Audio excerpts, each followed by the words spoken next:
He walked in to buy soup ingredients for his sick sister. 7 minutes later, he was in handcuffs. Accused of crimes he didn't commit, surrounded by cameras, and humiliated in public, Keanu Reeves faced a choice that would shake the system. What really happened inside that store, and who was behind it, will leave you speechless. Before we continue this incredible story, let us know where you're watching from. If you enjoy stories like this, subscribe to the channel, because tomorrow we have another inspiring story you won't want to miss. The sun bore down over Beverly Hills, pressing heat into the pavement as the late afternoon rush began to swell. Cars slid in and out of parking spots outside a quiet, upscale organic grocery store, tucked between boutique storefronts and designer cafes. The hum of life buzzed in every direction. Families finishing errands, couples heading to early dinners, tourists exploring. Keanu Reeves stepped out of his car alone, dressed in a faded gray t-shirt and jeans that had clearly seen better days. His sneakers were worn at the heel, and his face was partially hidden beneath the bill of a baseball cap. He carried no entourage, no sunglasses, no air of celebrity, just a folded shopping list in one hand and a sense of quiet urgency in his eyes. He had one mission: to find ingredients for the soup his sister Kim had requested. She was in town for a short visit, braving another round of treatment at the city's top leukemia clinic. Her appetite had been weak, her energy lower than ever, but that morning she'd sent him a short message that pierced him in the chest. "If you have time, I'd love that soup you used to make, with the ginger and carrots. It helped me feel human again." Keanu had replied instantly, "Of course, I'm on it." The market was cool inside, a welcome contrast to the blazing sidewalk. It smelled faintly of citrus and fresh herbs. Keanu grabbed a cart, moving quietly through the automatic doors and into the first aisle. He took his time, checking each item against the folded paper in his hand. Organic carrots, celery, garlic, fresh ginger. He moved through the produce section slowly, placing each item carefully in the cart, treating the task with the same attention he gave to memorizing a film script. At the far end of the aisle, a young mother struggled to keep her two toddlers close as they bounced around near a tower of stacked apples. She looked exhausted, tugging a shopping basket with one hand and reaching out with the other to stop her kids from wandering too far. Then it happened. One of the children, no more than 4 years old, stumbled backward and clipped the base of the display. Apples tumbled in every direction, clattering loudly on the tile floor. People glanced over with mild irritation, but no one moved to help. The mother gasped, flustered, bending down and trying to scoop up apples while pulling her son to his feet. Her eyes darted anxiously, cheeks flushed with embarrassment. Keanu was already beside her, kneeling with his hands gently gathering fruit from under the produce bins. "It's okay," he said softly to the child, who stared up at him wide-eyed. "Accidents happen. You're okay." The mother looked up, startled by the stranger's voice. "Oh my God, I'm so sorry." "Thank you. I didn't mean, he just—" "No worries at all," Keanu said, handing her the last apple and smiling gently. "They're just being kids. That's their job." The mother smiled in relief, visibly relaxing as she stood up and brushed her hair from her face. "Thank you so much. Most people just glare or walk away." Keanu gave a small shrug. "We all drop things sometimes." He placed the last apple back onto the display and offered the child a wink before returning to his cart. The mother never recognized him, and he preferred it that way. Fame was a mask he didn't wear when it wasn't required. Today, he wasn't a movie star, he was just a brother, buying groceries for someone he loved. As he turned the corner into the next aisle, he spotted the organic broth section. He scanned the shelves, searching for the low-sodium vegetable broth Kim liked. After a moment, he found it tucked in the corner, slightly more expensive than the others. He didn't hesitate. He reached for 2 cartons and placed them in the cart with care. Passing by the dairy section, Keanu caught sight of a woman at the cheese counter staring at her phone, frustration building in her expression. She sighed heavily and stuffed her phone into her purse, abandoning her cheese and walking away. Keanu made a mental note of the moment. Not as something extraordinary, just another quiet moment in a world full of noise. By the time he reached the deli, the line had grown. An elderly man stood ahead of him, peering into the glass, clearly overwhelmed by the choices. The line behind them shuffled with impatience. Someone coughed loudly. Another muttered something under their breath. But Keanu stood still. The man was clearly trying his best to read the labels, adjusting his glasses and pointing hesitantly at different trays. The deli worker, a young woman with tired eyes, was being as patient as she could, but the pressure from the growing line was evident. In shock. "I'll take the Havarti," the old man finally said. "Wait, actually, maybe the Gouda?" The woman behind the counter forced a smile and reached for the slicer again. Keanu waited. No sigh, no tap of his foot, no annoyed glance at his watch. His mind wasn't even on the cheese. He was thinking about Kim. She'd been quiet on the phone that morning. Too quiet. Her voice had sounded thinner, like someone speaking through layers of water. He knew that sound. Knew it meant she was hiding how much pain she was in. That's why the soup mattered. It wasn't about the ginger or the broth. It was about memory, a ritual of comfort, something warm to hold on to when everything else hurt. "Can I help the next person?" the deli worker called. Keanu stepped forward. "Half a pound of turkey breast, please, the low-sodium one." The woman nodded and reached for the slicer. "Coming right up." He smiled gently, folded the list in half, and slipped it into his back pocket. He had almost everything, just one more thing to grab. Ginger, and then he'd head to checkout. The turkey breast was wrapped neatly in butcher paper and handed over the counter. Keanu thanked the deli worker with quiet sincerity, then continued toward the spice and root section near the front of the store.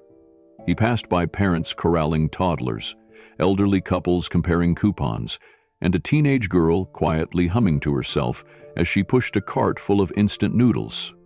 He found the ginger quickly. Firm, fragrant, and fresh. Kim had always said the key to good soup was choosing roots that still smelled like the soil they came from. He remembered her telling him that years ago, when she was still strong enough to cook with him in the kitchen, music playing in the background, their laughter echoing through the apartment. As he walked toward the checkout line, he pulled out his phone to send a quick reply. "Got the ginger, headed home soon, soup incoming, love you." Kim responded within seconds. "You're the best, Kay, can't wait." Just reading her words brought a warmth to his chest that the California sun couldn't match. The checkout area was packed. Keanu scanned the lanes and chose one that looked like it would move quickly. He lined up behind a middle-aged woman with 2 overflowing bags and a stack of coupons in her hand. Her face was pinched, tired, and she kept glancing at the digital display as each item was scanned. The cashier was a young man named Marcus, his name tag slightly askew, his shirt tucked unevenly. But his hands moved with practiced rhythm. He scanned each item, double-checked prices, and greeted every customer with a nod. When it was the woman's turn to pay, she handed over a credit card without saying much. The machine beeped. Declined. She frowned, tried again. Same result. "Do you have another form of payment?" Marcus asked gently. The woman opened her purse and began counting small bills. I think I can cover most of it. Just give me a minute." Her hands trembled slightly as she removed a few items from the bags. Cereal, fresh spinach, even a carton of milk. Keanu stepped forward quietly and said, "I'll cover the difference." She turned, startled. "No, that's not... Sir, you don't have to." "I know. I want to." His voice was steady, kind. Marcus looked surprised but said nothing as he processed the payment. The woman's eyes shimmered as she took the groceries she could now keep. "Thank you," she whispered, clutching the bags tightly. Keanu simply nodded and offered a faint smile. "Take care." As the woman walked out, Marcus stared at Keanu for a long second, his hands still on the register. "That was really generous of you." Keanu shrugged. "Just paying it forward." He began placing his items on the conveyor belt. Quiet, unassuming, still, unnoticed. To the world, he was just another man in line. But what neither he nor anyone else knew was that this ordinary grocery trip was about to explode into something far from ordinary, and everything was about to change. Keanu pulled his phone from his pocket as the last item landed on the conveyor belt. With his free hand, he typed a short message to his sister. "Finish shopping, be home soon, get some rest." Within seconds, a soft buzz came in return. "Thanks, Kay. I'm curled up on the couch, can't wait for your soup, love you." A small smile tugged at his lips. It was simple, but that kind of love had carried him through too many storms to count. He tapped the screen once and slipped the phone back into his jeans. He reached into the cart and slowly pulled out the ginger root, setting it gently beside the cartons of broth and bundles of vegetables. He unfolded the list one final time and checked it against what lay before him. Every item was there. He nodded quietly, folding the paper back into his pocket. Around him, the store buzzed with the usual weekend hum, shopping carts rolling across tiles, plastic produce bags rustling, snippets of conversation overlapping in every aisle. Children's voices rose and fell like waves. Overhead speakers played soft music, some forgotten classic from the 80s, slightly too loud near the bakery. No one looked at him twice. No one pulled out a camera or asked for a selfie, just the way he liked it. Above, a dome security camera blinked silently, its lens rotating across the checkout lanes. It caught everything. The soft moment with the child in the produce aisle, the exchange at the deli, the quiet act of covering a stranger's groceries. The camera didn't care who he was, it just recorded what was real. Marcus, the cashier, kept scanning, pausing briefly to enter a manual code for the ginger. "You always this generous?" he asked, not looking up. Keanu smiled faintly. "Only when it matters." Marcus glanced up then, meeting his eyes. Something passed between them. Respect, gratitude, understanding. Keanu turned his gaze toward the entrance. A family was walking in, a father holding a toddler, a mother pulling a stroller behind. Just behind them, the automatic doors opened again. 2 uniformed officers stepped through. It wasn't unusual to see police in the area. Beverly Hills had a visible law enforcement presence, especially near high-end retail districts. But something about the posture of these 2 was different. Focused. Intent. Officer Bradley Matthews walked with stiff shoulders and a heavy belt that seemed more decorative than functional. He was broad-chested, mid-40s, with graying hair and a jaw that looked permanently clenched. His partner, Officer Jennifer Cole, moved with sharper energy, early 30s, intense eyes, and a hand resting near her utility belt even as she scanned the store. They weren't patrolling. They were looking for something. Or someone. As they stepped inside, a pair of teenagers near the entrance nudged each other and lowered their voices. A quiet murmur passed from one end of the store to the other. Something had shifted. Not enough to cause alarm, not yet, but enough for heads to start turning. Keanu didn't notice them at first. His focus was still on the groceries in front of him, checking the total as Marcus scanned each item.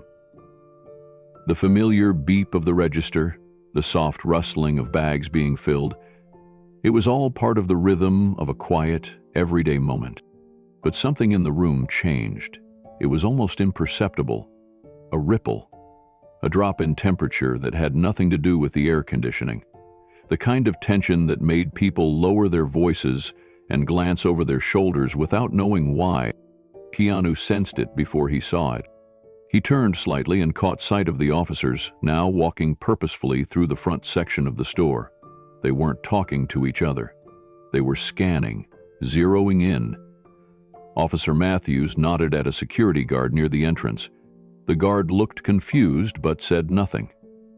Marcus glanced up too, pausing briefly in his scanning. "Weird," he muttered under his breath. "They usually just hang out at the cafe next door." Keanu didn't respond.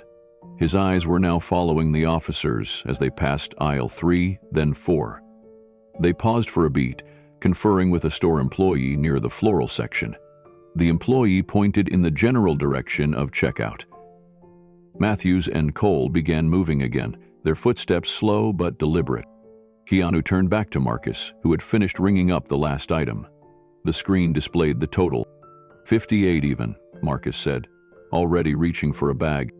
Keanu handed over his card, eyes still occasionally drifting toward the approaching figures. He wasn't nervous. Not yet. Just alert. As Marcus completed the transaction, he leaned in slightly. "Something's off about them," he said quietly. "They're not here to shop." Keanu nodded once but said nothing. He didn't want to jump to conclusions. Police had their reasons. Maybe they were following up on a report. Maybe it had nothing to do with him. But as the receipt printed and Marcus handed it over, Keanu caught Officer Cole's gaze. She had spotted him. And more importantly, she recognized him. Her eyes didn't carry surprise. They carried intent. Not admiration, not curiosity. Just cold, professional resolve. She nudged Matthews. He looked up, followed her line of sight, and his mouth tightened. They were coming his way now. Marcus looked between Keanu and the officers, a crease forming on his brow. "Mr. Reeves?" he said under his breath. "Do you know them?" Keanu glanced at him and offered the faintest shake of his head. "No," he replied calmly. "I don't." A baseball pointer? But in his gut, something told him that whatever this was, it wasn't a coincidence. And it wasn't routine. The crowd around them kept moving. Bags rustled, carts rolled, children whined, but a subtle shift had taken place. People were beginning to notice, and the cameras, both above and in customer hands, had already begun to turn in their direction. The calm was still holding, but it wouldn't last much longer. Keanu reached for his grocery bag slowly, his movements calm and controlled. He didn't want to give the wrong impression. Everything about this moment felt like it was teetering on the edge of something dangerous, and one misstep could send it tumbling. As he turned toward the exit, Officer Matthews raised a hand. His voice cut through the gentle murmur of the store. "Sir, could you stop for a moment?" The tone wasn't aggressive, but it wasn't casual either. It was the voice of someone used to being obeyed without question. Keanu paused. He turned to face them, his hand still resting on the handle of the cart. "Huh? Is there a problem?" he asked, voice steady. Matthews stepped forward. "We received a call about a man matching your description. Suspicious behavior, possible disturbance." Keanu's brows drew together slightly. "Suspicious behavior? I've been shopping, that's all." Cole approached now, her tone sharper. "We'd like to ask you a few questions. Please step aside from the checkout area." Marcus looked stunned. "Excuse me, officers, but he hasn't." Cole cut him off without even looking in his direction. "Sir, we're conducting an investigation. Please don't interfere." Keanu kept his voice calm. "I'm happy to cooperate, but I'd like to know what exactly I'm being accused of." Matthews's jaw worked slightly. "We're still determining that, but we've had multiple reports." That phrase stuck in Keanu's mind. Multiple reports. It didn't line up with the last 20 minutes he'd spent here. Picking up produce, helping a child, paying for someone's groceries, smiling at strangers. The only thing he had disturbed was a pile of apples, and he'd put those back himself. He nodded once. "All right, ask your questions." But Matthews didn't ask anything. Instead, he stepped closer and said, "Let's talk over here." The officer's hand gestured toward a corner between the end of the checkout lane and the self-checkout station, a spot half shielded from the crowd, but still very much public. Keanu understood the optics. They wanted to make a statement without causing panic, yet still assert control. He pushed his cart to the side, still holding onto his bags, and followed their lead. The whispers started immediately. "Is that Keanu Reeves?" Why are the cops stopping him? Did he do something? Phones were already up. A teen across the aisle had her camera pointed directly at them. Another shopper near the magazine rack hit record on his phone without hesitation. An older woman near the bakery paused mid-aisle, her eyes fixed on the unfolding scene. Keanu stood tall but relaxed. His expression gave nothing away. Inside, though, he could feel it. Something wasn't right. This wasn't a misunderstanding. This was orchestrated. He didn't know how or why. But in that moment, one thing became clear. He wasn't just grocery shopping anymore. He had just stepped into something much bigger. Officer Matthews adjusted his stance and placed one hand on his belt as he addressed Keanu in a louder voice than necessary. "Sir, for the record, we've received multiple calls regarding suspicious behavior matching your description. Specifically, accusations of following female customers through the store and making them feel unsafe." Keanu blinked, stunned by the accusation. The words didn't even make sense. "I'm sorry," he said, steady and respectful. "That's not true. I've been shopping. That's all I've done here." Cole stepped in quickly. "We have reports of inappropriate behavior, Mr. Reeves. Harassment, possible physical contact." Keanu looked directly at her. "I haven't touched anyone. I've spoken to one woman, briefly. Her card was declined. I offered to pay for her groceries." "And what about before that?" Matthews asked. "Any interaction in the produce section?" Keanu thought for a second. "There was a mother with 2 children. Her son knocked over a tray of apples. I helped them pick it up."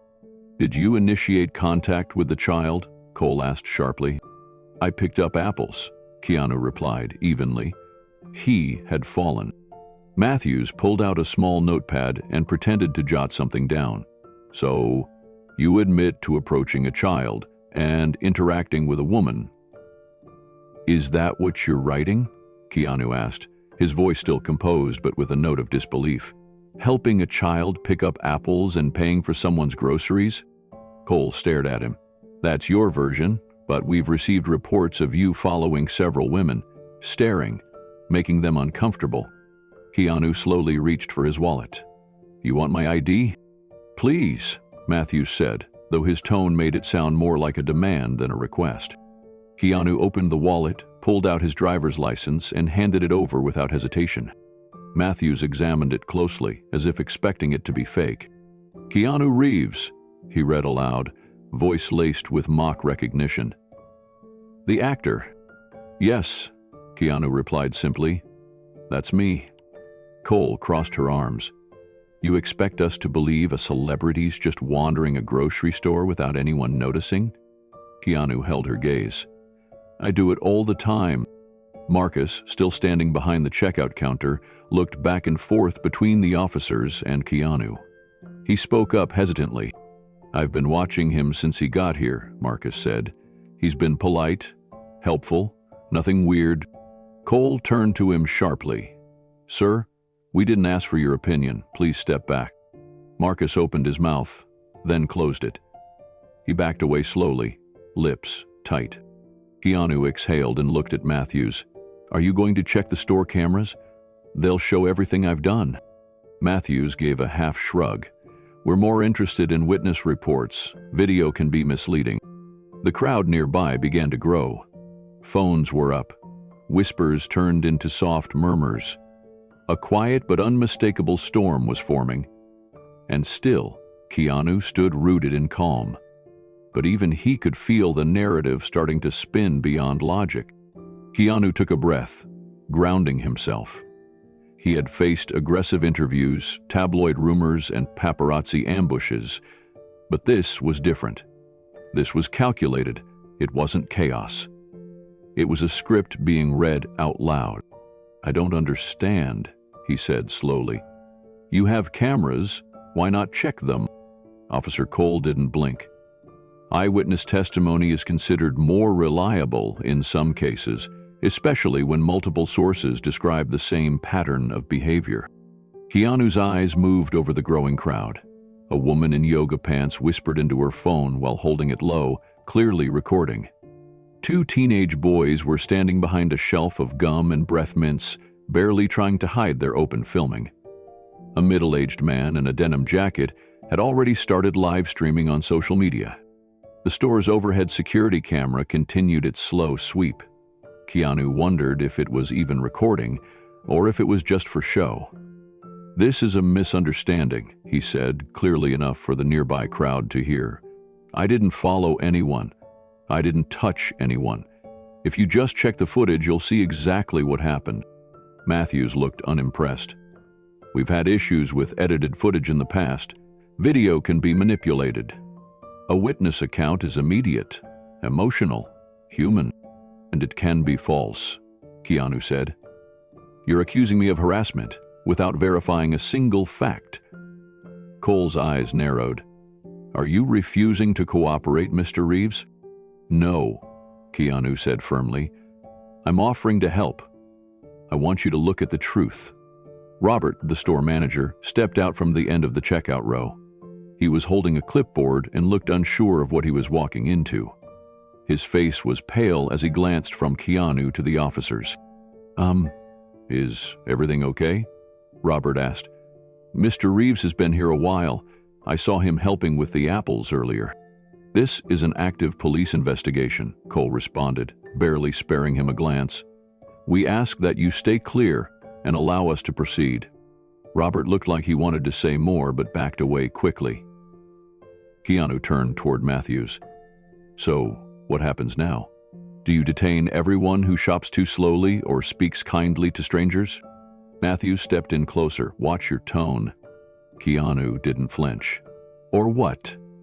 You'll make an example out of someone you haven't even charged?" "I suggest you calm down, sir," Cole said, her hand moving near her belt again.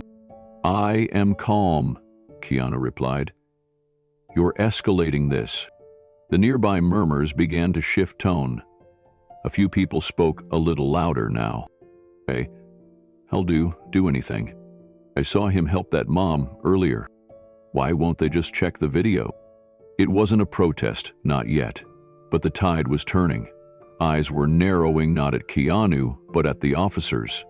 Doubt was seeping in. And Keanu knew the real question wasn't whether they believed him. It was whether they wanted to. Matthews seemed to sense the shift in the room. His jaw tightened as he turned slightly, scanning the growing crowd. The cameras were everywhere now. He couldn't control the narrative, not entirely. Still, he pressed on. "Mr. Reeves," he said louder, speaking more to the audience than to Keanu. "We're not here to shame you. We're here to follow up on credible reports from concerned citizens. Your cooperation will determine how quickly this ends." Keanu didn't look away. "I've cooperated, I answered your questions, I offered my ID, I suggested reviewing the footage. But instead of verifying anything, you're repeating accusations that don't make sense." Cole stepped beside her partner. "We also have a report of you brushing a woman's shoulder near the deli section and then making a comment that made her feel uncomfortable." Keanu blinked. "No such thing happened. I waited in line behind an older gentleman. I ordered turkey breast. That's it." "You remember that clearly?" Matthews asked, his pen still scribbling in his notepad. "I remember everything I did in this store," Keanu answered, "because I've done nothing that warrants this." A sharp voice cut in from behind the crowd. "That's true. I saw him at the deli." A woman in her 60s stepped forward. Her hair was gray, her arms crossed tightly over a canvas shopping bag. "He didn't say a word to anyone except the employee. He stood there patiently while others were grumbling." Matthews frowned. "Ma'am, please return to your shopping." "I will," she said, her voice unwavering. "But I won't lie about what I saw." Cole looked irritated. She opened her notepad and pretended to write something down, but it was clear she hadn't expected anyone to speak up for Keanu. Another voice followed. "I was in produce. He helped a child who tripped. That's all he did." A young father with a toddler in his arms pointed toward the front aisle. "You can check the footage. It's all on tape." Matthews turned to Robert. "We may need to review your camera system." Robert hesitated. Yes, we can access it. It'll take a minute. We don't have a minute, Cole snapped. This needs to be resolved now. Keanu exhaled slowly. You're rushing judgment, and you're doing it on camera. His voice carried. Every person filming heard it. Every person watching from across the store froze in that moment. You're accusing me of crimes based on anonymous claims, Keanu said. But when faced with the chance to verify, you refuse. Why? Matthews had no answer. He looked at Cole, who remained silent. Keanu stepped forward 1 inch. His tone never rising. His movements never aggressive. I've spent my life playing heroes in movies, he said. But real heroes don't intimidate people. They seek truth. They serve justice. And just like that, something shifted again. Not in the officers. In the crowd. The doubt was gone now. It had turned into quiet defiance. And it wasn't just Keanu they were filming anymore. It was 2 officers standing at the edge of their own undoing. Marcus couldn't hold back anymore. He stepped around the counter, his voice firm but respectful. Officers, I've been at this register for nearly 20 minutes. Mr. Reeves didn't harass anyone. He helped a woman whose card was declined and even paid the difference himself. Before that, I saw him helping a kid with spilled apples. He hasn't done anything wrong. Officer Cole turned sharply toward him, her eyes hard. I said step back, she snapped. You're interfering with a police investigation. Marcus didn't move. I'm not interfering. I'm telling you what I saw. Cole stepped toward him, finger pointed. Do not insert yourself in official police business. If you continue, you may face obstruction charges. The crowd gasped. A few people muttered under their breath. Phones zoomed in. Robert, still standing nearby, looked stunned. He's just trying to clarify what happened. This doesn't concern store employees, Cole shot back. We're responding to multiple reports. Keanu looked from Cole to Marcus, then back to Matthews. I'm going to ask again, Keanu said. What exactly am I being accused of? Matthews didn't answer right away. He shifted his weight, clearly aware that dozens of phones were filming his every move. Multiple customers have reported that you followed them through the store, he said finally. Made them uncomfortable. One woman claims you brushed against her arm intentionally and made an inappropriate comment. Keanu's voice remained steady. That's false. I haven't followed anyone. I haven't touched anyone, and I certainly haven't said anything inappropriate. Cole folded her arms. That's your version. But we're building a pattern based on witness reports. Whether you agree or not, the facts are being established. What facts? Keanu asked, now louder so the crowd could hear. You haven't named a single witness. You haven't reviewed a second of video footage. You're building a case on air. Matthews took a step closer. Watch your tone, sir. I will, Keanu replied. When you stop treating me like a suspect based on invisible evidence. Cole's expression twisted. Do you think because you're famous you get treated differently? I'm not asking for different treatment, Keanu answered. I'm asking for fairness. That applies to everyone. Robert glanced toward the back of the store. The security room is right over there. If you want to see the tapes, it'll take 5 minutes. Matthews waved a hand dismissively. We've already told you, we're not relying on surveillance footage at this time. Keanu nodded slowly. So you're refusing to verify what actually happened, even though you could resolve this right now? Matthews didn't respond. Instead, he looked around the crowd, gauging the pressure building in every whispered exchange, every recording phone. Keanu took a breath and asked clearly, Am I under arrest? Cole stepped forward, her face curling into a tight smirk. Not yet, she said. The words hung in the air like a match held over gasoline. The moment Cole uttered those 2 words, the mood in the store shifted again. Not violently, not loudly, but palpably. Everyone heard it. Not yet. It wasn't a warning. It was a threat dressed as procedure. The kind of phrase meant to flex power without offering answers. Marcus stiffened behind the counter. Robert looked like he'd swallowed a stone. Keanu held his ground, face unreadable but focused. "Then what exactly are you waiting for?" Keanu asked. "A reason to escalate this into something it's not?" Matthews stepped forward again, his voice louder this time. "We're waiting for full cooperation, sir. So far, you've been evasive." Keanu blinked. "I gave you my ID. I answered every question. I asked to review the footage. That's not evasive. That's common sense." "You've questioned our authority," Matthews snapped. "And you're trying to turn this into a spectacle." "I'm trying to defend myself," Keanu replied evenly.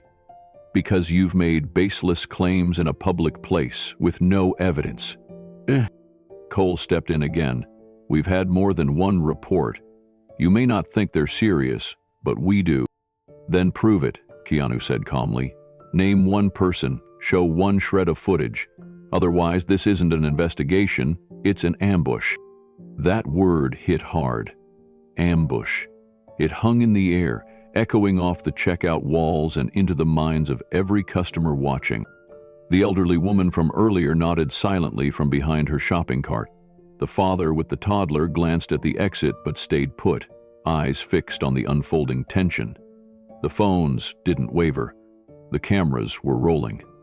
Keanu knew they were capturing everything. Matthews's jaw flexed again.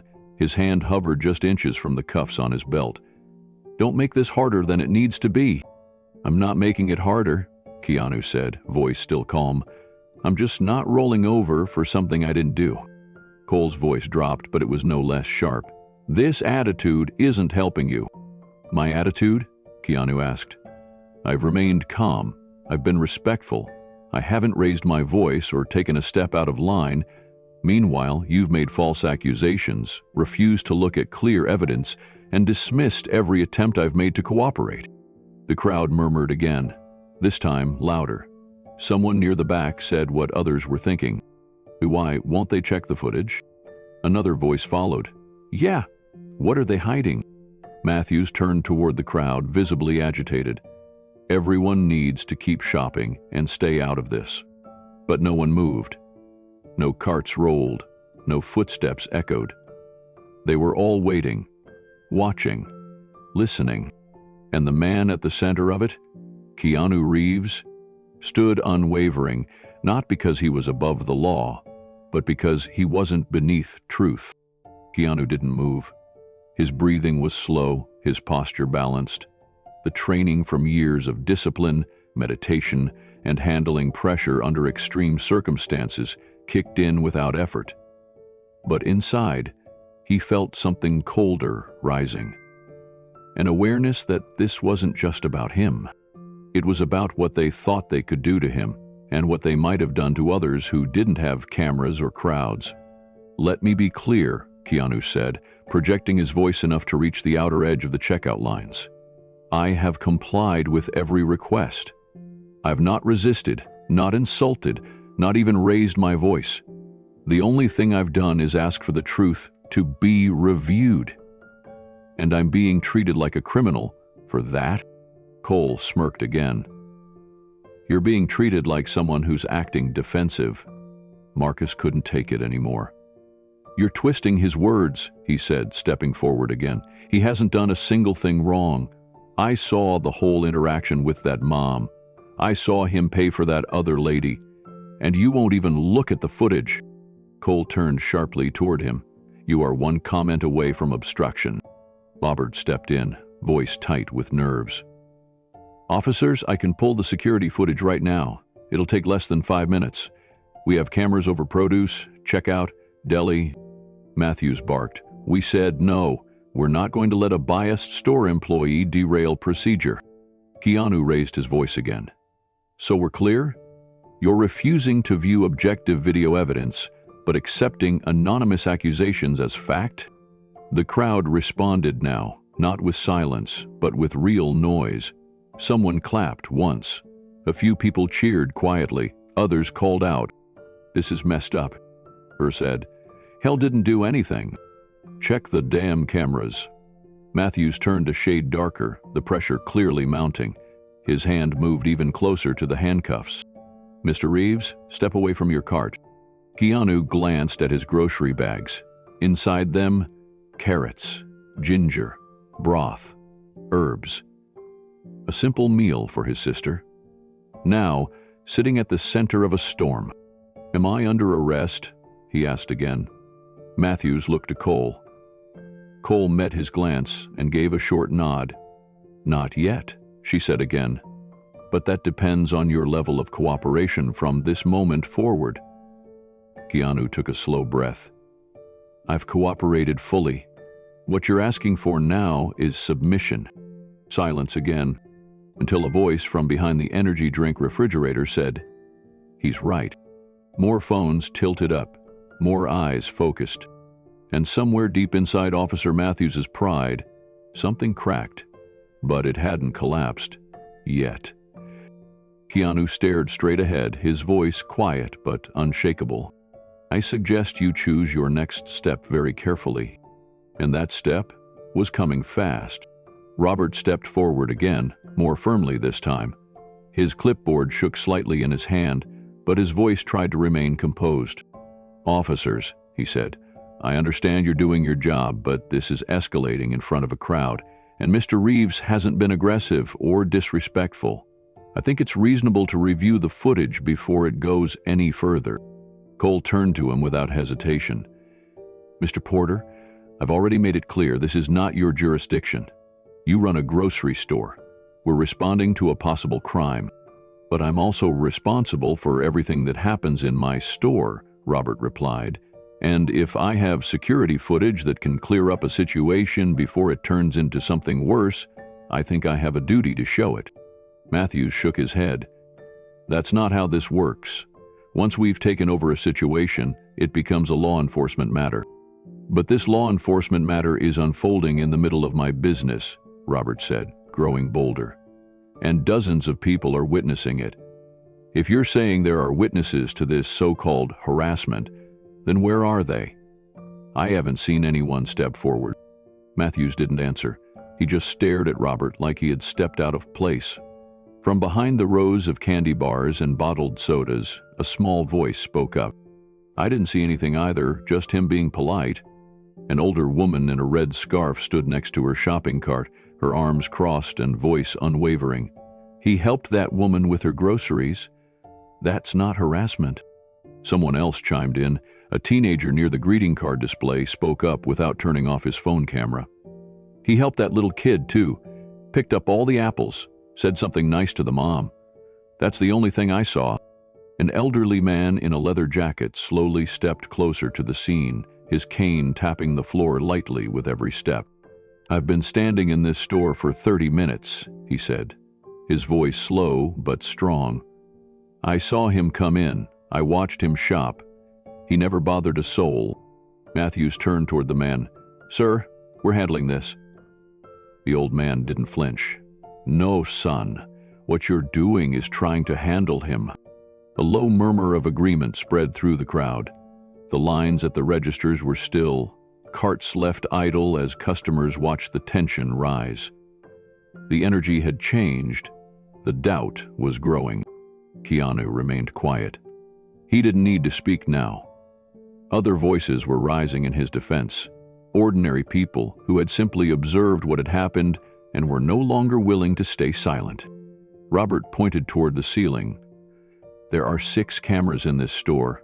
If you think he did something wrong, let's prove it. And if not, let's stop this before it becomes something irreversible." But the officers remained stone-faced. They had made their decision. And now, the crowd was starting to make theirs too. A man near the freezer section raised his voice just enough to be heard. "I've got this on live. 200 people already watching. One of the cops just refused to look at camera footage." More phones were out now. The blinking lights of active recordings dotted the checkout area like stars. Some shoppers had stopped mid-aisle to watch. A mother with 2 children held her kids close, whispering something in their ears while glaring at the officers. A delivery driver in uniform leaned against his cart of produce, arms folded across his chest, silently watching every move. Matthews tried to reassert control. "We're not here to argue with civilians. This is an active investigation. We expect cooperation." But his voice, once authoritative, now sounded defensive. A middle-aged woman holding a basket of lemons called out, "If it's an investigation, why are you ignoring the facts?" "Yeah," someone else shouted from near the wine section. "Why not check the footage? What are you afraid it'll show?" Officer Cole's hand rested again near her belt, her stance rigid. "We're maintaining protocol. We don't need to explain every detail to bystanders." "You do when you're accusing someone of a crime without proof," the elderly man snapped back. Robert took another step forward. "I don't want this to get worse. I'm asking, one last time, please let me pull the video." "We said no," Matthews growled. Keanu's voice broke the standoff. "They're afraid of what the video will show." Every head turned back to him. "I've done nothing wrong," he said calmly. "You all saw that. You've seen how they've treated me, what they've accused me of. You've heard me ask repeatedly to check the footage, to name a witness. And instead, they've chosen to escalate this, humiliate me, and deny every chance at a peaceful resolution." He paused for a breath. "If this can happen to me, while you're all standing here, watching, recording, imagine what happens when no one's looking." That silence was heavier than anything said before. It landed like a stone in the middle of the store. People didn't just believe him now. They began to feel what was at stake. It wasn't just about a celebrity anymore. It was about trust. It was about how easily the truth could be twisted. A young man near the self-checkout lane held his phone higher. "They can't fake that," he whispered to the person next to him. "That guy's telling the truth. You can hear it." Matthews shifted on his feet, visibly sweating now. He scanned the faces of the crowd, realizing that the more they watched, the less control he had. Cole's jaw clenched. She looked around at the crowd, and then at Keanu, whose calm had become his shield. What began as an accusation was crumbling into exposure, and the crowd, the once silent witnesses, were starting to choose sides. The elderly man took another step forward, gripping his cane tighter. His voice wasn't loud, but it carried weight. "If you have all these supposed witnesses, then where are they? I've been here the whole time. I haven't seen anyone back up what you're saying." Cole tried to cut him off. "Sir, we don't need to disclose that."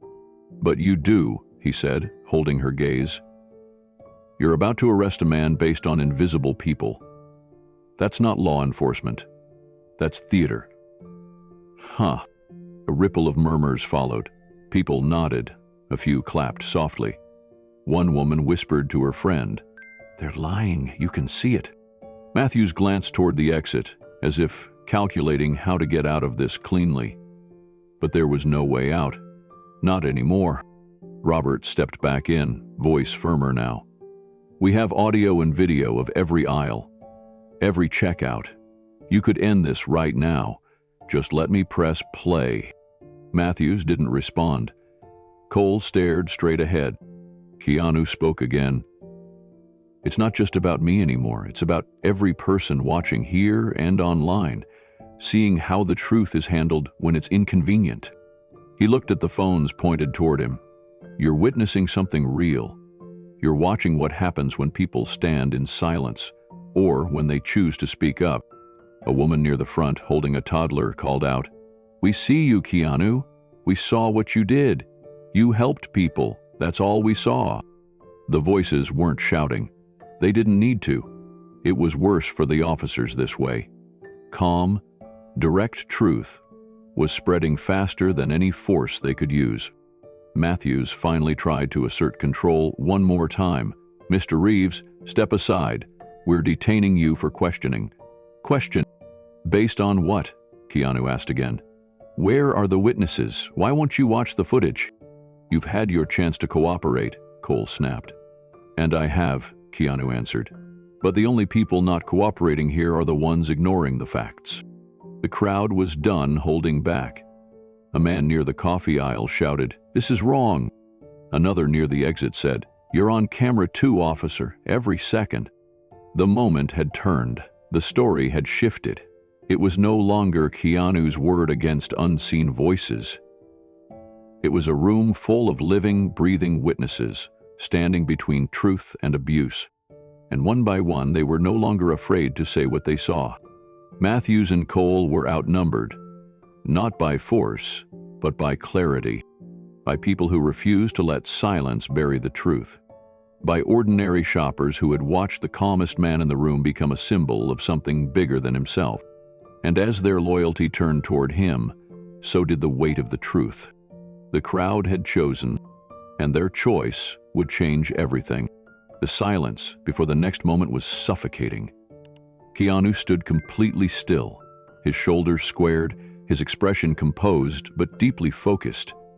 Around him, the low murmur of the crowd began to vanish under the weight of what was about to unfold. Officer Matthews reached for his belt. The motion wasn't sudden, it wasn't explosive, it was slow, methodical, almost theatrical, but the meaning was unmistakable. He was pulling out the handcuffs. A few gasps escaped from the crowd. Phones tilted higher, fingers gripped tighter. People knew what they were watching. This was no longer about an accusation. It was a public reckoning.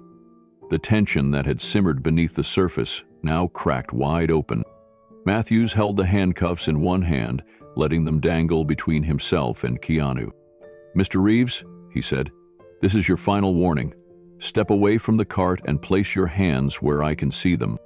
Keanu's voice, when it came, wasn't defensive, it wasn't angry. It was clear, grounded, deliberate. "I haven't committed a crime. I haven't resisted, I haven't raised my voice, and you're about to put cuffs on me in front of dozens of witnesses without a single verified fact." Matthews took a step forward. "You're obstructing our investigation." "By asking you to check the footage," Keanu replied, his tone even. "By asking for a name?" "By asking for the truth." Cole stood just behind Matthews, her arms tense, eyes darting between Keanu and the crowd. She saw what Matthews refused to see. This wasn't just a routine detainment anymore. This was being broadcast in real time to hundreds, possibly thousands, and the crowd was not on their side. Keanu gently raised his hands, palms open, not in surrender, but to show transparency. "I've done nothing wrong," he said, his voice louder now, "and you still won't look at the video."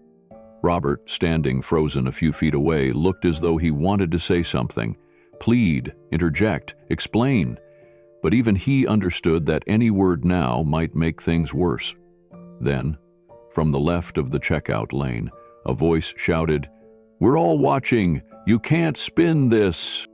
Another chimed in from near the dairy aisle. "This is going live right now. Twitter, TikTok, YouTube." Quote, Matthews didn't even blink. He kept walking forward, handcuffs swinging slightly as he moved. Keanu's expression didn't change, but something in his presence grew stronger. It was the stillness of someone who had seen far worse and refused to be broken by lies. He looked directly at Matthews. "Whatever happens next," Keanu said, slowly and deliberately, "the world will see it. Every word, every action, every choice." A silence followed, heavy and loaded with implication, the kind of silence that would break something, or reveal it. Matthews hesitated for just a beat. It wasn't long, but it was enough for everyone to notice. The handcuffs no longer looked like tools of law. They looked like symbols of something darker, something forced, something unjust. Still, he pressed forward. "Mr. Reeves, if you don't comply immediately, we will use appropriate force," Matthews warned. Keanu didn't flinch. He didn't raise his voice or his hands. He kept them open, visible, and calm. "You want to arrest me in front of a crowd full of people who saw me help a child and pay for someone's groceries," he said. "And you still refuse to check the evidence that would end this." Cole stepped closer now, standing beside her partner. Her jaw was clenched, her fingers twitching slightly. Her eyes scanned the crowd and the phones recording every second. She could feel the power of it pressing against them like a wall. A woman behind the checkout counter called out, "We've seen everything. He didn't do anything." "Don't touch him," someone else added. "You're making a mistake." Robert looked at the two officers, his voice cracking under the tension. "Please, this is going too far. Let's pause and review the footage. If something happened, you'll have proof, and if not, you'll have prevented a huge mistake." "We're following procedure," Matthews snapped. "We don't answer to you." "Then who do you answer to?" Keanu asked, his voice sharper now. "Who gave the order to ignore the facts? Who told you not to verify the truth before putting a man in handcuffs?" Matthews's face twitched. It was the first time someone had aimed the conversation toward motive instead of method. The crowd picked up on it instantly. "Yeah, who sent you?" a man near the bakery called out. "This doesn't feel random," someone muttered. "This feels personal." Cole opened her mouth to respond, but her words died before they formed. Keanu stepped forward, not aggressively, just one step. Eyes locked on Matthews. "If you're acting on someone else's orders, then say so, because if this is about justice, you'd have looked at the footage by now." The cuffs in Matthews' hand were trembling slightly, just enough to betray the certainty he once had. Phones were now held above heads, live streams scrolled with thousands of comments. The outside world was watching, and the inside world, the customers in that grocery store, were no longer passive observers. They had seen kindness, they had heard the calm, and now they saw the danger of pretending none of that mattered. Keanu turned slightly, addressing the cameras now. "This isn't just about me. It's about what happens when truth is inconvenient to power, and what happens when regular people, like all of you, choose to speak." His voice echoed through the silence, and Matthews knew he was no longer in control of the moment. He was standing in the middle of something he couldn't contain. Matthews's face was tight with frustration. His hand, still gripping the cuffs, had lost its steadiness. The crowd was no longer just bystanders. They had become witnesses, commentators, protectors, and the more they saw, the more certain they became of who was in the wrong.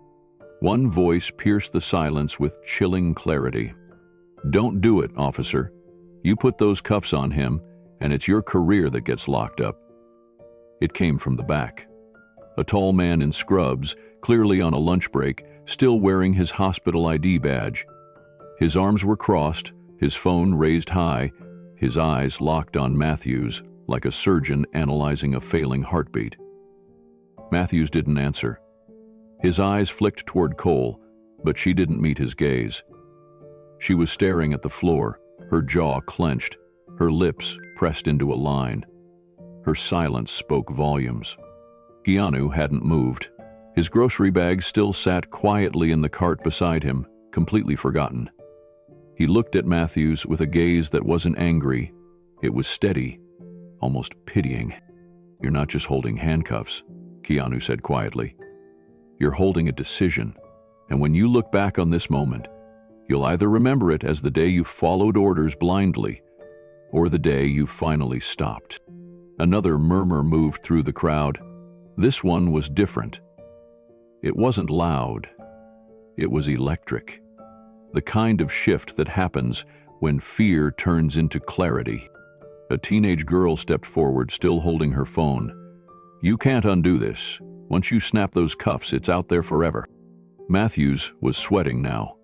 He wiped his brow with the back of his sleeve, his eyes darting between the faces around him. Every one of them was watching, not with panic, but with purpose. Keanu didn't say another word. He didn't need to. His silence was louder than shouting. His calm was louder than accusations. And his truth, captured on a dozen live streams, was louder than any badge could silence. Matthews stood frozen, the metal cuffs still dangling. Then his radio crackled. "Unit 47, status check. Command requesting update on Reeves incident. Be advised, situation is trending online. Proceed with caution." The voice from dispatch was flat, clinical, but the implication was thunderous. Matthews stared at the radio like it had betrayed him. And in a way, it had. It had confirmed what everyone now suspected. This wasn't just about a customer complaint. This was something bigger. Matthews looked up. Keanu stood, unwavering. Phones captured every breath. The cuffs no longer looked powerful. They looked desperate. Keanu lowered his hand slowly and said one final thing, a line that etched itself into the room like a chisel into stone. "You can put cuffs on my wrists, but you can't put silence on the truth." And just like that, the tide turned completely. Not because someone yelled louder, but because one man stood taller. Keanu stood motionless as the last crackle of radio static faded into the thick air. He scanned the room. Faces staring at him, phones still raised, expressions frozen between outrage and disbelief. Then he spoke.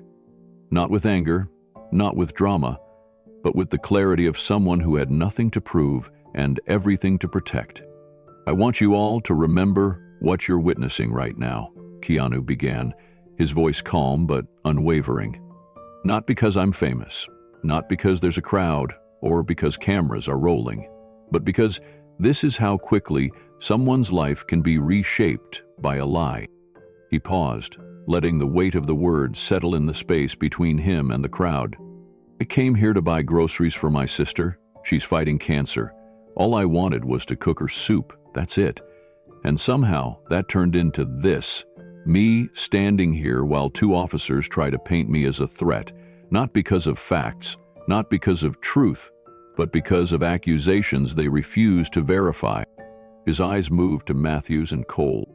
"You had a choice. You could have looked at the footage. You could have spoken to the people who were here. You could have seen the truth. But you didn't. You still haven't. And that tells me something very important. Truth isn't your goal." A silence spread through the store. No one moved. Even Cole's stance shifted, slightly less rigid than before. Keanu continued, "When law enforcement stops caring about truth and starts chasing shadows, we lose more than our freedom. We lose trust. We lose safety. We lose the idea that justice serves everyone." Marcus, still near his register, raised his voice. "He's telling the truth. He's been nothing but kind since the moment he walked in. I saw it all. I watched him help a mom, pay for someone else's groceries, treat everyone with respect. This isn't justice." Cole glanced at him sharply, but the room was past the point of intimidation. Robert took a breath and stepped forward again, clipboard still in hand. "I've got the footage. I'll play it right here on the customer service monitor. You can see every aisle he walked through, every person he spoke to." Matthews didn't even turn toward him. "That won't be necessary." "Won't be necessary?" Robert echoed. "Then what will be? A headline? A lawsuit? A man in handcuffs for doing nothing wrong?" Keanu stepped closer to Matthews, voice soft but cutting. Under its terrible mask, catalysts shook. "If you're so sure I did something wrong, why won't you watch the tape?" Matthews opened his mouth, but nothing came out. Keanu leaned just slightly forward, eyes locked on the officers. "Why would the truth scare you, unless you know you're lying?" The crowd didn't cheer. They didn't clap. They just stood there, silent, still, and completely on his side. Matthews's mouth opened again, but the words stuck in his throat. The force behind Keanu's question wasn't loud. It was undeniable. Every phone caught that line. Every person heard it. Even those who had stayed quiet felt it in their chest. Why would the truth scare you unless you know you're lying? It wasn't just an accusation. It was a mirror, a challenge, a moment that demanded honesty from the very people sworn to uphold it. And there weren't any hard heads in the interior. There were people tempted. Robert stepped forward, holding up a small remote control with trembling fingers. "I can play it right now. The footage from the last 30 minutes. We'll all watch it together. No editing, no tricks, just facts. Cole turned to Matthews, her voice lower now. We should consider it. The crowd's not backing down. If we don't get ahead of this... Matthews snapped, No, we don't take orders from managers or movie stars. Keanu didn't move. His voice remained calm, but every word hit harder now. No one's asking you to take orders, he said. We're asking you to do what's right. You want to enforce the law? Start with the truth. Marcus stepped closer, his apron slightly wrinkled, his hands still tense. I'll help pull up the feed. I know which cameras caught it. He was at my register the whole time.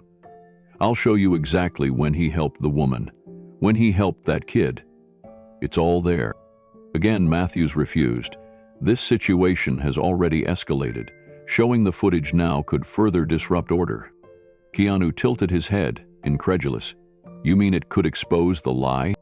The crowd responded this time, not with anger, but with clarity. He's right. That's exactly what this is. But see the truth? People were no longer whispering. The moral temperature of the room had changed. They weren't just defending Keanu now. They were defending their own sense of fairness, their belief that the system, even when flawed, should still choose truth over control. A woman near the produce section, holding a toddler on her hip, looked straight at the officers and asked, Why are you so afraid of what the cameras will show? Matthews turned toward her sharply. Ma'am, this doesn't concern you. She didn't back down. It does when I bring my kids here. It does when you treat someone with respect, like he's a criminal, in front of them. Keanu took one step forward. Not threatening, just resolute. You came here looking for guilt. You ignored everything that contradicted your story. And now, when the truth is being offered to you on a screen, you're pretending it doesn't exist. He let the silence linger. You're not protecting the public. You're protecting a narrative. And that narrative, so carefully crafted, so tightly controlled, was now unraveling in front of an entire store filled with people who would no longer accept silence as safety. Matthews's face flushed. Not from heat, from exposure, from the realization that he had lost control of the moment, not just to Keanu, but to the truth itself. You think because you're a celebrity, people will always believe you? He asked bitterly. Keanu didn't blink. No, I think people believe what they see, and they've seen everything here. They saw me help a child. They saw me pay for a stranger's groceries. They saw me ask for proof, and they saw you refuse all of it. His voice rose just enough to carry without shouting. They also saw a young cashier try to speak up and get shut down. They saw a store manager offer facts and get ignored. They saw parents and seniors and students, all stepping forward, saying, We were here, we saw it, he didn't do what you claim, and what did you do? Keanu turned slightly, addressing the crowd. They tried to silence every voice that disagreed. They rejected every piece of evidence that could have ended this peacefully. And when the truth became inconvenient, they reached for handcuffs. He turned back to Matthews and Cole. You're not upholding the law, you're hiding behind it. The line struck deep. Cole looked away. Matthews tightened his grip on the cuffs, but now they looked heavy in his hand, like the weight of a mistake already made. Robert, steady now, held up the remote again. The monitor's ready. Just say the word, and we'll all see what really happened. A woman stepped forward from the crowd, an older woman with silver hair and a calm, steady gaze. I've lived through moments like this before, she said, where fear tried to disguise itself as authority. And I've learned something.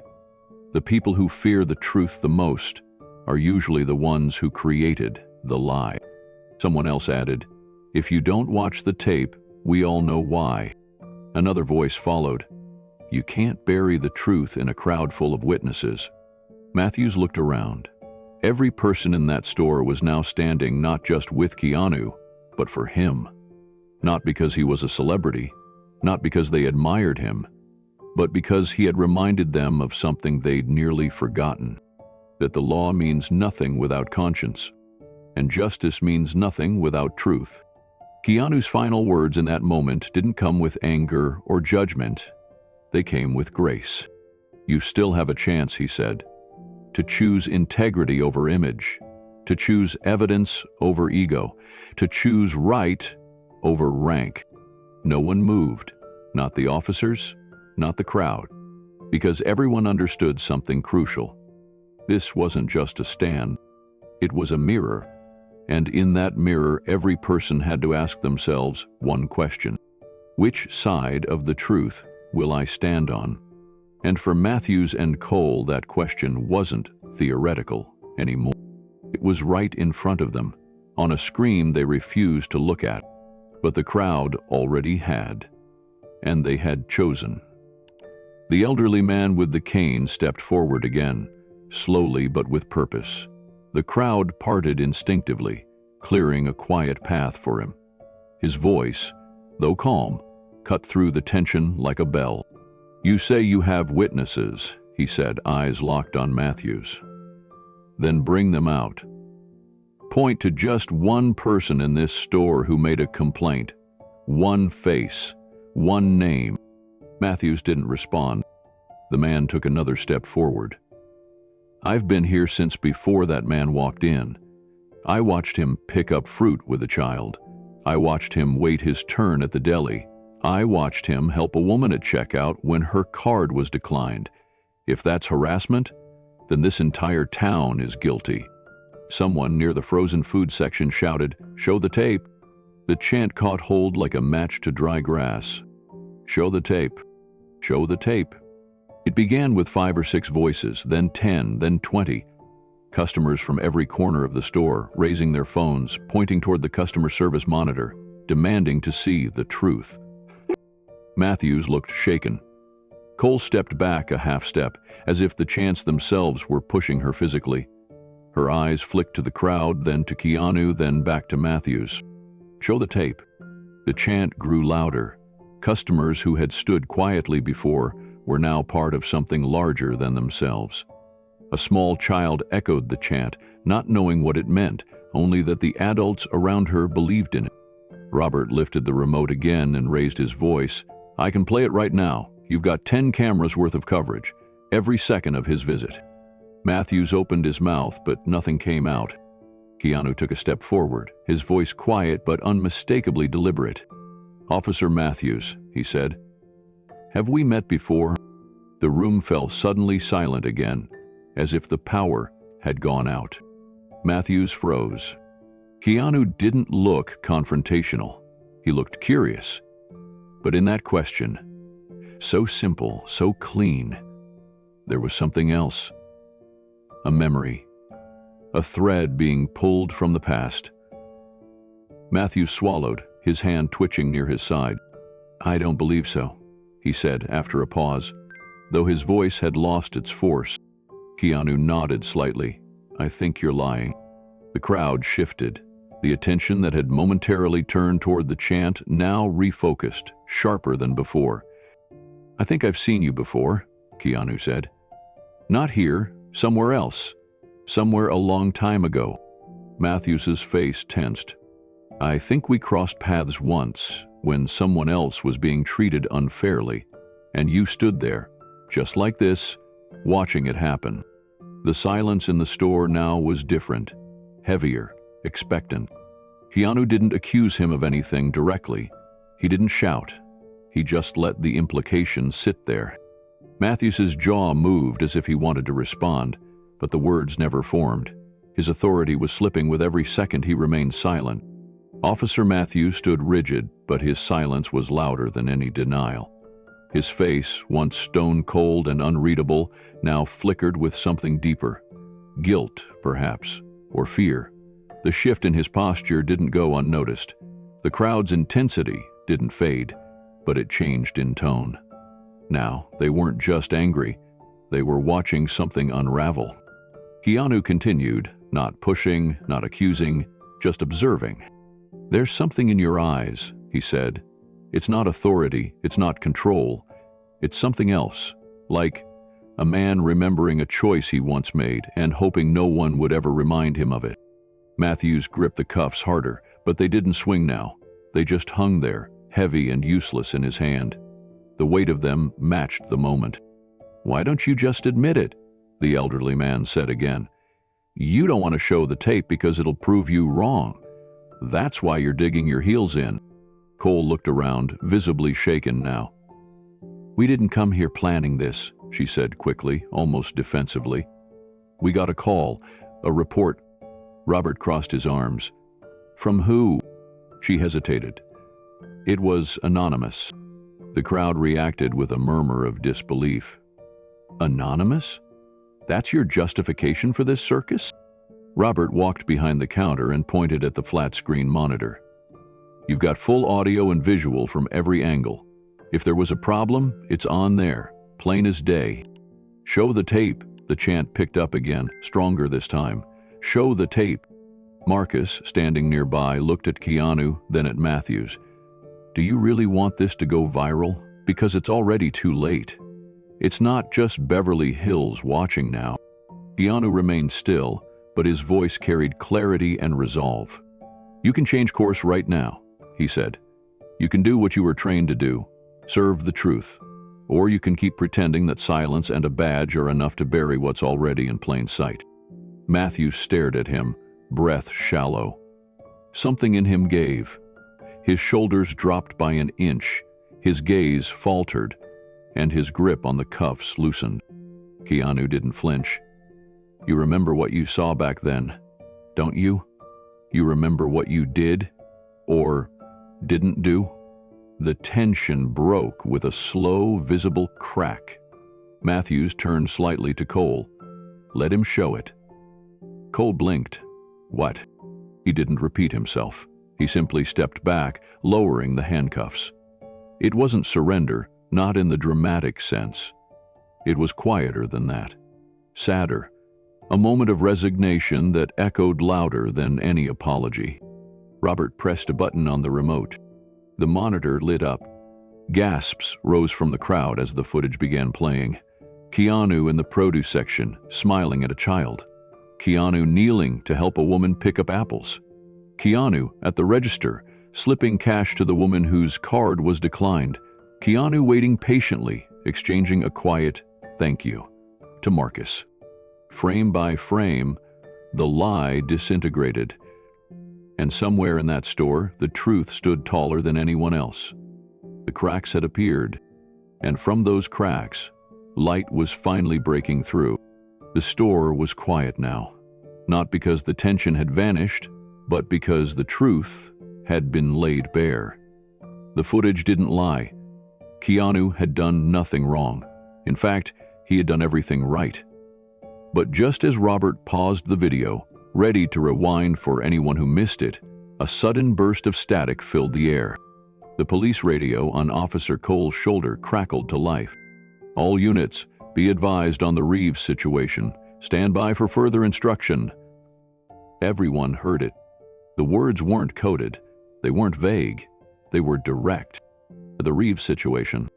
Cole instinctively turned down the volume, but it was too late. The words had already echoed across the aisles like a second explosion. Marcus turned toward the sound, eyebrows raised. Robert leaned forward. "The Reeves situation?" he asked, stunned. "That's how they're talking about this?" Keanu remained quiet for a second. Then he spoke, his voice calm and deliberate. "You said you responded to an anonymous tip," he said to Matthews. "So tell me, why is dispatch calling this by name? Why is my name even in your system?" Matthews didn't answer. Keanu stepped forward slowly, his tone unwavering. "Who gave the order?" Cole looked at Matthews. Matthews avoided her eyes. "Who gave the order?" Keanu repeated. "Because this doesn't feel like a misunderstanding anymore. It feels like someone wanted this to happen." The crowd murmured again. The footage had already shifted public perception, but now the atmosphere turned darker, sharper. This wasn't just about overreach. This might have been a setup. A woman near the front of the crowd tapped her phone urgently. Her name was Lydia, an older woman with a sharp mind and a weathered voice that carried clarity. She put the phone on speaker. "My neighbor Richard just called me," she said. "He's watching the live stream. He used to work for the city. He said something's off." The entire store turned toward her. "What do you mean?" Robert asked.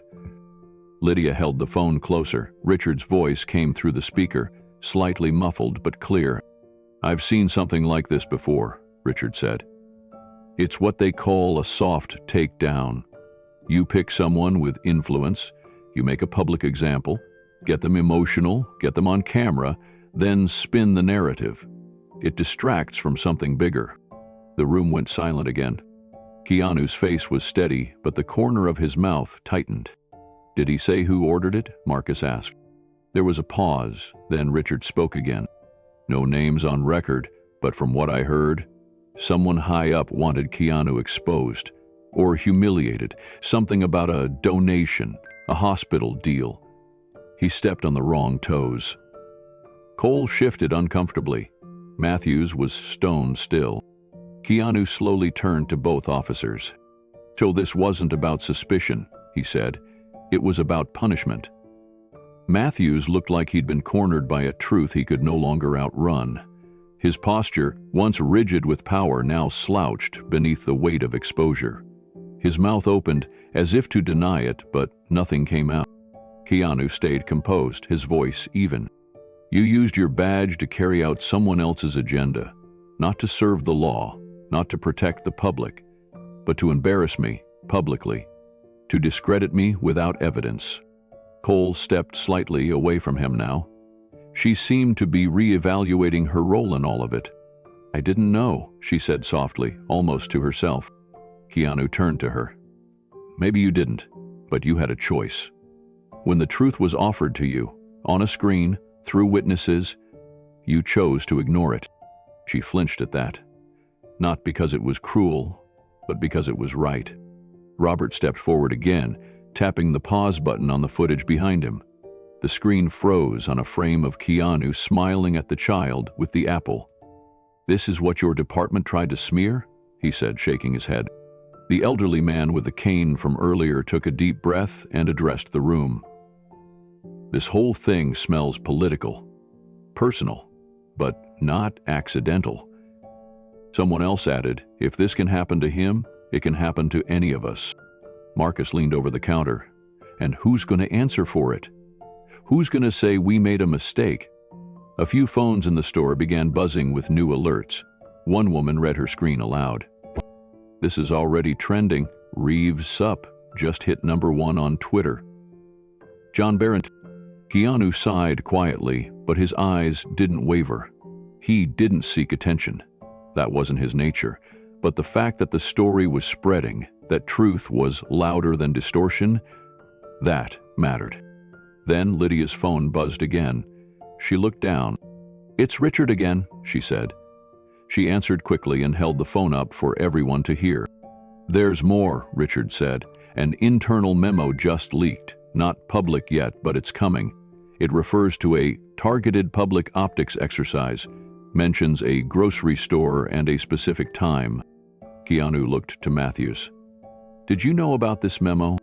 Matthews didn't answer. "Were you given this assignment to provoke me? To arrest me for the cameras? Maybe just to make me lose my temper so you could paint me as dangerous?" No response. The silence was no longer a shield. It was a confession. Robert pointed to the paused footage. "That's who we saw walk in. That's the man who helped strangers, who stood with integrity. You can spin all the reports you want, but this store saw the truth." Keanu's voice softened, but it didn't lose strength. "Everyone here has a voice. Everyone has a camera, but more importantly, everyone has a conscience. This didn't end in violence because we didn't let it, and because I refused to play the role someone scripted for me." He looked around the room. This wasn't about justice. It was about control. And now, whoever started it knows they've lost it. Matthews stepped back, for the first time uncertain of his next move. Cole turned off her radio completely. She no longer wanted to hear what came next. The truth had cracked the surface, and now it was flooding through. The silence that had gripped the store shattered when Lydia's phone buzzed again with another call from Richard. Her hand trembled slightly as she answered, putting the call on speakerphone without a word. The moment demanded it. "Lydia?" Richard's voice came urgently. "I got a name. It's Richard Blackstone. He's behind this." Gasps rippled through the store like a gust of wind. A few heads turned instantly. The name meant something. Keanu's expression didn't change, but his eyes darkened with a familiar pain. Robert narrowed his eyes. Blackstone? The guy who tried to buy out the retirement community last year? The same one who evicted that 82-year-old woman? Lydia nodded. Yes. Keanu stood up for her at the town hall. I was there. He didn't let them silence her. Marcus's mouth fell open. That was him? I remember the clip going viral. Richard kept speaking on the line. Blackstone has friends in the city, donors, enforcers. When that incident humiliated him, he promised he'd make Keanu regret it. The truth hit hard, and it landed in waves. This hadn't been about suspicion or security. This was about revenge. A man with money and power, pulling strings in the shadows, trying to crush dignity with manipulation. Keanu remained still, but his jaw tensed. He's using the system, Keanu said, weaponizing police power because he couldn't control a moment where the truth spoke louder than him. Officer Cole's eyes went wide. Wait, you're saying this was personal? Keanu nodded slowly. A year ago, that elderly woman, Maria, was being evicted from her home. No notice, just a quiet demolition plan to replace her complex with luxury condos. I showed up at the meeting. I listened to her story. Then I asked one question. What kind of city lets its people be discarded for profit? A woman in the crowd put her hand to her heart. Marcus whispered, and now this. The pieces were falling into place. Every decision, every refusal to check footage, every carefully ambiguous word. It all pointed back to a man who never forgot the bruise to his ego. Robert turned toward the officers. You two were used. Matthews said nothing. His hand had gone limp at his side. His badge looked heavier than it had just minutes before. The crowd was growing louder now. Anger buzzed like electricity in the air. You let yourselves be his pawns. This is criminal. Blackstone belongs behind bars? Matthews looked at Keanu as if seeing him clearly for the first time. Not as a suspect, not as a name on a dispatch slip, but as a man who had dared to stand up for someone invisible and had paid the price. Keanu didn't respond to the outrage. He held up his hand gently, and the noise began to fade. He looked around slowly, meeting the eyes of people who had come in to buy milk, apples, bread, and had found themselves inside a truth deeper than any receipt. This is what happens when power goes unchecked, he said. It hides in shadows, it wears suits. It sends others to do its dirty work. The store manager, Marcus, the elderly man, all stood straighter.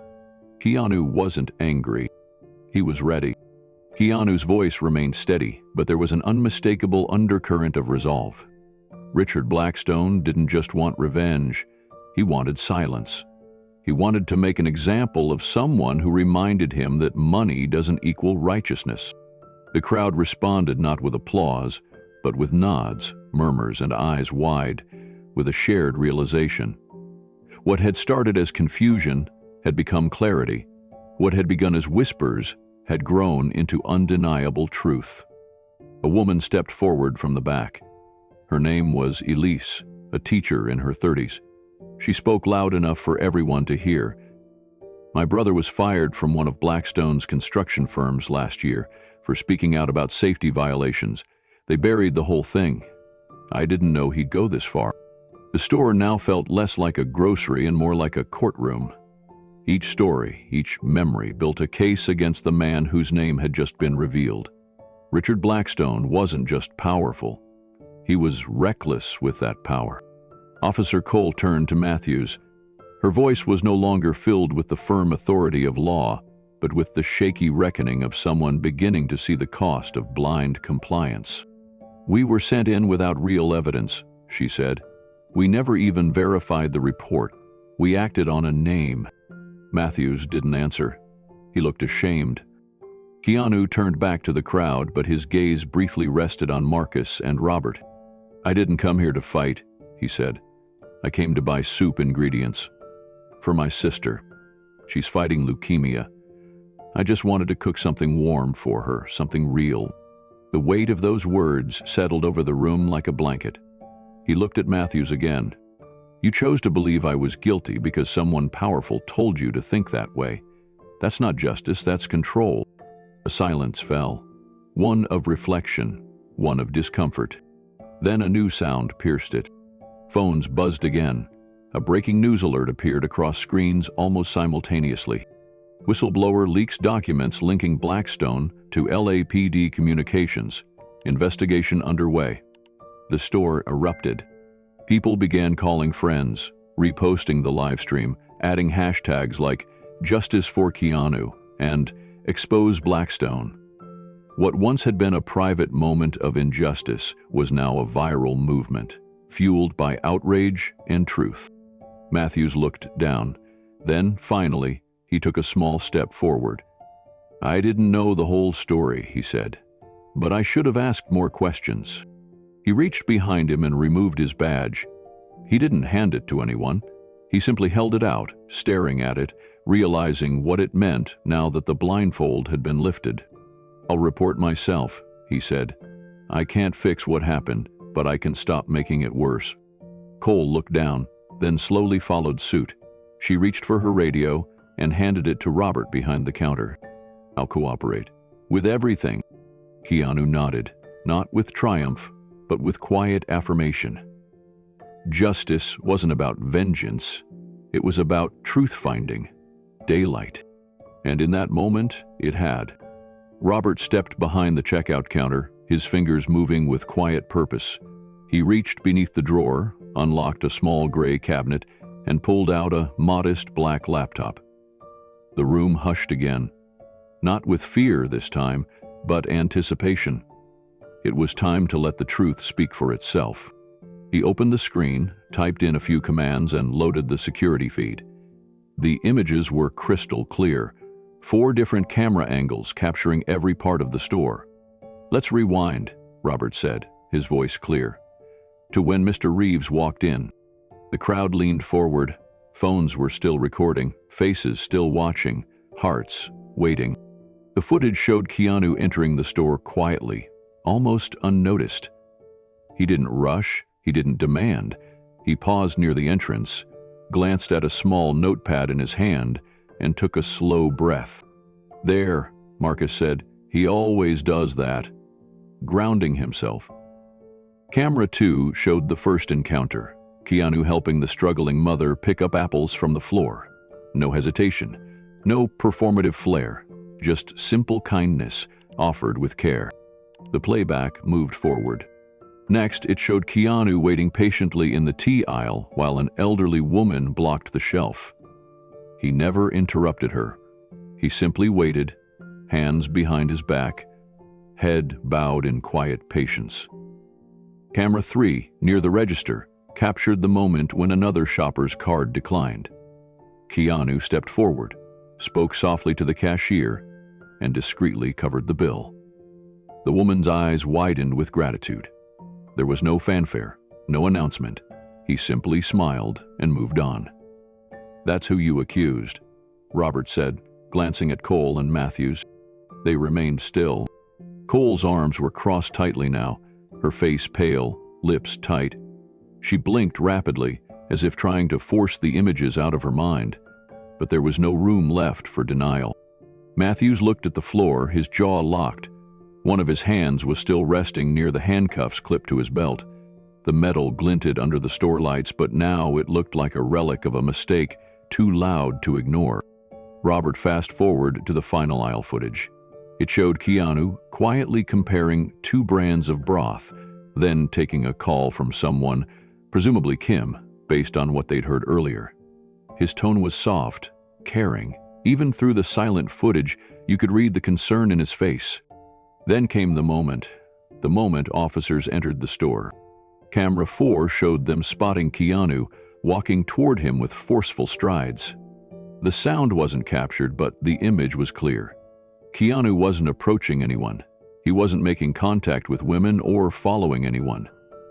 He was holding a basket with vegetables and tea. As the scene played, one woman in the crowd whispered. He never even raised his voice. Marcus nodded, arms crossed. Not once. The final frames showed Keanu at the register, speaking calmly to the cashier just moments before the confrontation began. His posture was relaxed. His face showed no hint of guilt or nervousness. He looked exactly like what he was, a man trying to buy groceries for his sick sister.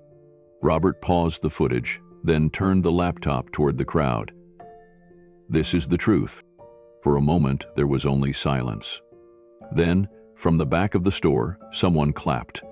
Slowly, others joined in, not loud, not celebratory, but steady, certain, like a rhythm rising from truth reclaimed. Keanu didn't move. His hands were still at his sides. But his eyes swept over the room, meeting people not as a celebrity, not as a man wronged, but as someone who had stood through humiliation without flinching. Matthews took a shaky step backward. The handcuffs he had pulled earlier felt like weights now. His fingers twitched, then unclipped them from his belt. With a hollow clink, he let them fall onto the floor. The sound rang out, sharp and final. Officer Cole's arms dropped from her chest, her shoulders slumped. She looked at the laptop screen, then at Keanu, and for the first time, her expression shifted from defensiveness to remorse. I didn't know, she murmured, barely audible. I should have checked. Keanu didn't lash out. He didn't raise his voice. He simply said, "You still can." A ripple of murmurs moved through the crowd. Several people had tears in their eyes, not because of rage anymore, but because the reality of what they'd witnessed, the injustice, the near tragedy, the grace under pressure, was settling into their hearts. Robert closed the laptop and placed it gently back on the counter. That footage is backed up automatically, stored off-site. It's not going anywhere. Lydia stepped forward, phone in hand. I've been live streaming this. Thousands are already watching. They know the truth now. Keanu turned to her. Thank you. Not for me. For the people who never get a crowd to watch their injustice. For them, the footage is erased. The names forgotten. Robert raised a hand. Not this time. From the back of the store, a young boy tugged on his mother's sleeve and pointed at Keanu. He's the good guy, right? She nodded. Yes, baby. He is. Marcus approached Keanu slowly. His voice was steady but carried emotion. I've worked here 12 years. I've seen every kind of person walk through these doors, but I've never seen someone handle what just happened with more grace. Thank you for not losing your humanity in the middle of all this. Keanu gave a slight nod. His voice was low but clear. I was never afraid of the cameras. I was afraid no one would care to look. A woman from the crowd stepped forward, holding a small bag of oranges and a note. For your sister, she said gently. Tell her we're rooting for her too. Keanu accepted it with a humble smile. She'll love this. Then, without spectacle, he turned back to the register and pulled his wallet from his pocket. He looked at Marcus. I still need to buy that soup. The store erupted, not with noise, but with emotion. The kind that comes when dignity survives fire, when truth isn't shouted but shown, when someone wrongfully accused chooses not vengeance but grace. And the world was watching. Before the store could settle back into routine, another voice rose, clear, firm, and commanding enough to part the silence. I'm an attorney, she said, and I've been live streaming this from the moment Officer Matthews took out those handcuffs. All eyes turned toward her. She stepped forward with confidence, holding her phone in one hand and a card wallet in the other. She was in her early 40s, dressed simply in jeans and a navy blouse. Her presence was sharp practiced but not theatrical. Her name was Jennifer Walsh. She didn't raise her voice, but every word she spoke landed like a gavel. What we've witnessed here today wasn't just an embarrassing mistake. It was a violation of civil rights, captured on multiple live streams and in-store surveillance. Mr. Reeves was detained without cause, denied a request to review security footage, and publicly humiliated. That's not policing. That's profiling, possibly even conspiracy. Matthews stiffened. Cole looked like she wanted to disappear. Jennifer didn't stop. And I know the name Richard Blackstone. In fact, I've represented 3 separate small business owners who suffered from similar anonymous complaints that turned out to trace back to him. Same pattern: false accusations, police dispatched, reputations ruined. Keanu didn't react with anger, he simply listened. Jennifer walked over to Robert's laptop, still resting on the counter. She opened it again, typed quickly, and pulled up an external drive. I screen recorded your entire security feed from the laptop, just in case anything were to happen to the original. Robert's eyebrows lifted. Smart. Marcus muttered, I like her. Jennifer pointed at the officers. You need to understand what happens next isn't about Mr. Reeves being famous. It's about the hundreds, maybe thousands of people who don't have cameras on them when someone like Blackstone decides they're inconvenient. Cole spoke first. We didn't know he... Jennifer cut her off, still calm. It doesn't matter if you knew. The duty of law enforcement is to verify before you detain, before you escalate. You bypassed all of that because someone powerful pulled a string. Matthews looked like he was searching for words, but none came. Jennifer reached into her purse and pulled out a manila folder. This, she said, holding it up, is a copy of a civil case I filed 6 months ago. Blackstone was named indirectly, but the threads all connect. And now I've got a direct link. She turned to Keanu. Would you be willing to give a formal statement? Keanu nodded. Not for me. For everyone this has happened to. The crowd murmured in agreement.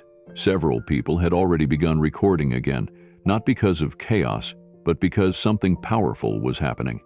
Someone was taking action. Jennifer turned back to the officers. You're going to want to call your department and report this immediately. I'm filing a motion for an emergency investigation. Civil rights abuse, unlawful detainment, and corruption if we can prove collusion. Robert handed Jennifer a USB. Backup copy of the full video, time-stamped. She took it, placed it in a secure pouch, and zipped her purse. I don't just litigate, she added. I teach law at UCLA. My students are going to study this, and so is the public. Jennifer took one last look around the store, then raised her voice just slightly so everyone could hear. This is what happens when good people stay quiet. But today, someone stood his ground with grace. Someone else pulled out their phone instead of looking away, and a store full of witnesses refused to let power rewrite the story. Keanu's gaze met hers, and a silent understanding passed between them. This wasn't just about him anymore. It hadn't been since the moment those cuffs clicked open. This was bigger. Something systemic that had just been cracked open in the most unexpected of places. A woman stepped forward from the produce aisle. If you're filing something official, I want to give my statement. I saw everything. Then a man from the bakery section. Me too. Another voice. Count me in. Within seconds, a line had formed. Ordinary people ready to put their names behind what they saw. Not just for Keanu, but because they knew how rare this kind of accountability was. Jennifer smiled faintly. Witnesses won't be a problem. Cole, now visibly shaken, took a step toward her. I didn't come here to hurt anyone. I thought I was responding to a real call. Jennifer didn't soften. Then take that regret and turn it into testimony. Speak the truth, name who gave the order, and you may still have a path to redemption. Matthews looked like he was about to argue but stopped himself. Something in his expression shifted. Maybe it was guilt, maybe shame, or maybe just the sobering realization that the badge didn't protect you from public record. Robert looked at Jennifer. So what happens next? She answered without hesitation. I contact the Civilian Review Board. I submit the footage, the statements, the chain of evidence. I speak with the media. I build a timeline of Blackstone's pattern. And then I file suit on behalf of Mr. Reeves and every small business he's ever tried to ruin. A quiet wave of approval passed through the crowd. People started exchanging contact information with Jennifer's assistant, who had just arrived carrying forms and legal pads. Keanu, still standing near the register, turned to Jennifer. I don't want to be the center of this. I want to be the start of it. Jennifer nodded. You already are. A teenage boy, still holding a half-filled grocery basket, turned to his mother and whispered, Mom, I want to be a lawyer. His mother looked at Keanu, then at Jennifer. That's a good dream, sweetheart. Keanu picked up the paper bag that Marcus had packed with ginger, broth, and green onions. He looked at the gathered group of witnesses, then back at Jennifer. I have soup to make, he said simply. Jennifer smiled. And I have justice to serve. As Keanu stepped toward the exit, people stepped aside for him, not out of celebrity awe, but out of deep respect. This wasn't the end. It was just the moment a powerful lie unraveled under the weight of truth. And for the first time that day, the store door opened without tension, only purpose. The store had begun to quiet down, but the tension still hung in the air like a mist that wouldn't clear. The truth was out, the footage had been seen, and Jennifer Walsh was already organizing witness reports. But there was one thing still missing. An answer to the question everyone had been too afraid to ask out loud. Why? That answer came not with shouting, but with the slow cracking of a man who could no longer carry the weight of what he'd done. Officer Matthews stood near the refrigerated aisle, hand resting on his belt, breathing heavily. The color had drained from his face, and he seemed to be staring at the tiled floor as if the pattern might offer him an escape. Then he looked up, directly at Keanu. I wasn't supposed to say anything, he said. His voice was rough, uneven, but I can't keep pretending this is normal. It's not. Keanu didn't speak. He simply stood still, letting the silence give space for whatever needed to be said. Matthews looked at Cole, then at Jennifer, then back at the crowd. We were ordered to come here. Specifically told it was a high-profile harassment situation. They said a woman had already filed a complaint, that it matched a known pattern. He paused, and his throat worked as he swallowed hard. But 5 minutes in, I knew it wasn't right. He took a deep breath. I radioed back, told them he wasn't doing anything suspicious, that he wasn't bothering anyone, just shopping, helping people, minding his business. Jennifer stepped closer. What did they say? Matthews looked at her, ashamed. Captain Rodriguez said to proceed anyway, said optics were more important, said if we didn't act, someone would make a call. There was a collective intake of breath from the crowd. Keanu's jaw tightened, but his voice remained steady. So you followed an order you knew was wrong? Matthews nodded slowly. I did, and I'm sorry. He looked around the store, meeting eyes with the people who had seen everything. I thought maybe if I just went through the motions, we could de-escalate without incident. But it spiraled. I let it spiral. Then Cole stepped forward. She looked even more shaken than before. Her uniform seemed to sag on her shoulders like it no longer fit her. It's not the first time, she said quietly. The room fell completely silent again. This has happened before. Not like this, not with someone famous, but with others. Quiet reports, no witnesses. We'd show up, pressure the target, file a report. Always someone rich behind it. Always someone with a connection. She looked at Keanu, then at Jennifer. It's why I joined the force in the first place, to stop this kind of abuse. And I became part of it without even realizing. Jennifer didn't flinch. Realizing now is not enough, but telling the truth publicly, that's a start. Matthew stepped away from the crowd and reached for his radio. I'm logging an official complaint, I don't know what happens next, but I won't lie anymore." Jennifer nodded. "Good, because silence is what keeps people like Rodriguez and Blackstone in power." Matthews held the radio in his hand, his fingers trembling as he pressed the button to speak. His voice echoed through the store's quiet tension. "This is Officer Bradley Matthews, badge number 54,219. I am filing a formal complaint against Captain Rodriguez for issuing unlawful and unethical directives regarding the detainment of a civilian. Keanu Reeves, based on fabricated complaints connected to a private individual, Richard Blackstone. I have evidence this was coordinated. I request immediate review and internal affairs notification." The silence after his statement was deafening. Then a quiet voice came over the line. It was another officer, female, from dispatch. "Copy that, Officer Matthews. Complaint logged. Internal affairs will be alerted. Stand by." Matthews clipped the radio back to his belt and exhaled shakily. He wasn't a hero. He had failed in many ways that day, but in this moment he'd finally told the truth, and that was something. Cole turned to Jennifer. "If I give you everything I know, notes, recordings, old call logs, can you use it?" Jennifer didn't hesitate. "Yes, it will strengthen the case, and more importantly, it will protect future targets." Cole looked at Keanu, regret swimming in her eyes. "I should have stopped it earlier." Keanu didn't respond with blame or anger. His words were steady, and they carried more weight than raised voices ever could. "It's not about when you stopped it. It's that you finally did." Marcus stood nearby, his apron still smeared from a morning shift that now felt like a lifetime ago. "I never thought I'd see a cop speak up like that," he said softly. The elderly man who had started the chant to show the tape crossed his arms, nodding in approval. "You can feel the tide turning," he said, "and it started right here, with someone refusing to let a lie pass unchecked." Keanu glanced around. Strangers were exchanging numbers, email addresses. People who'd never met were now allies.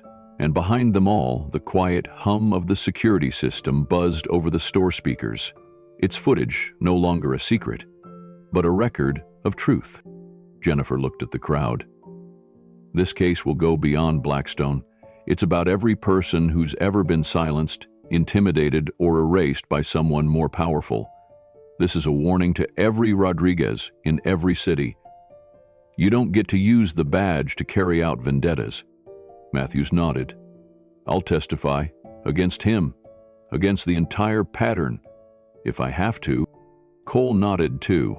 "So will I." Robert, the manager, stepped up next.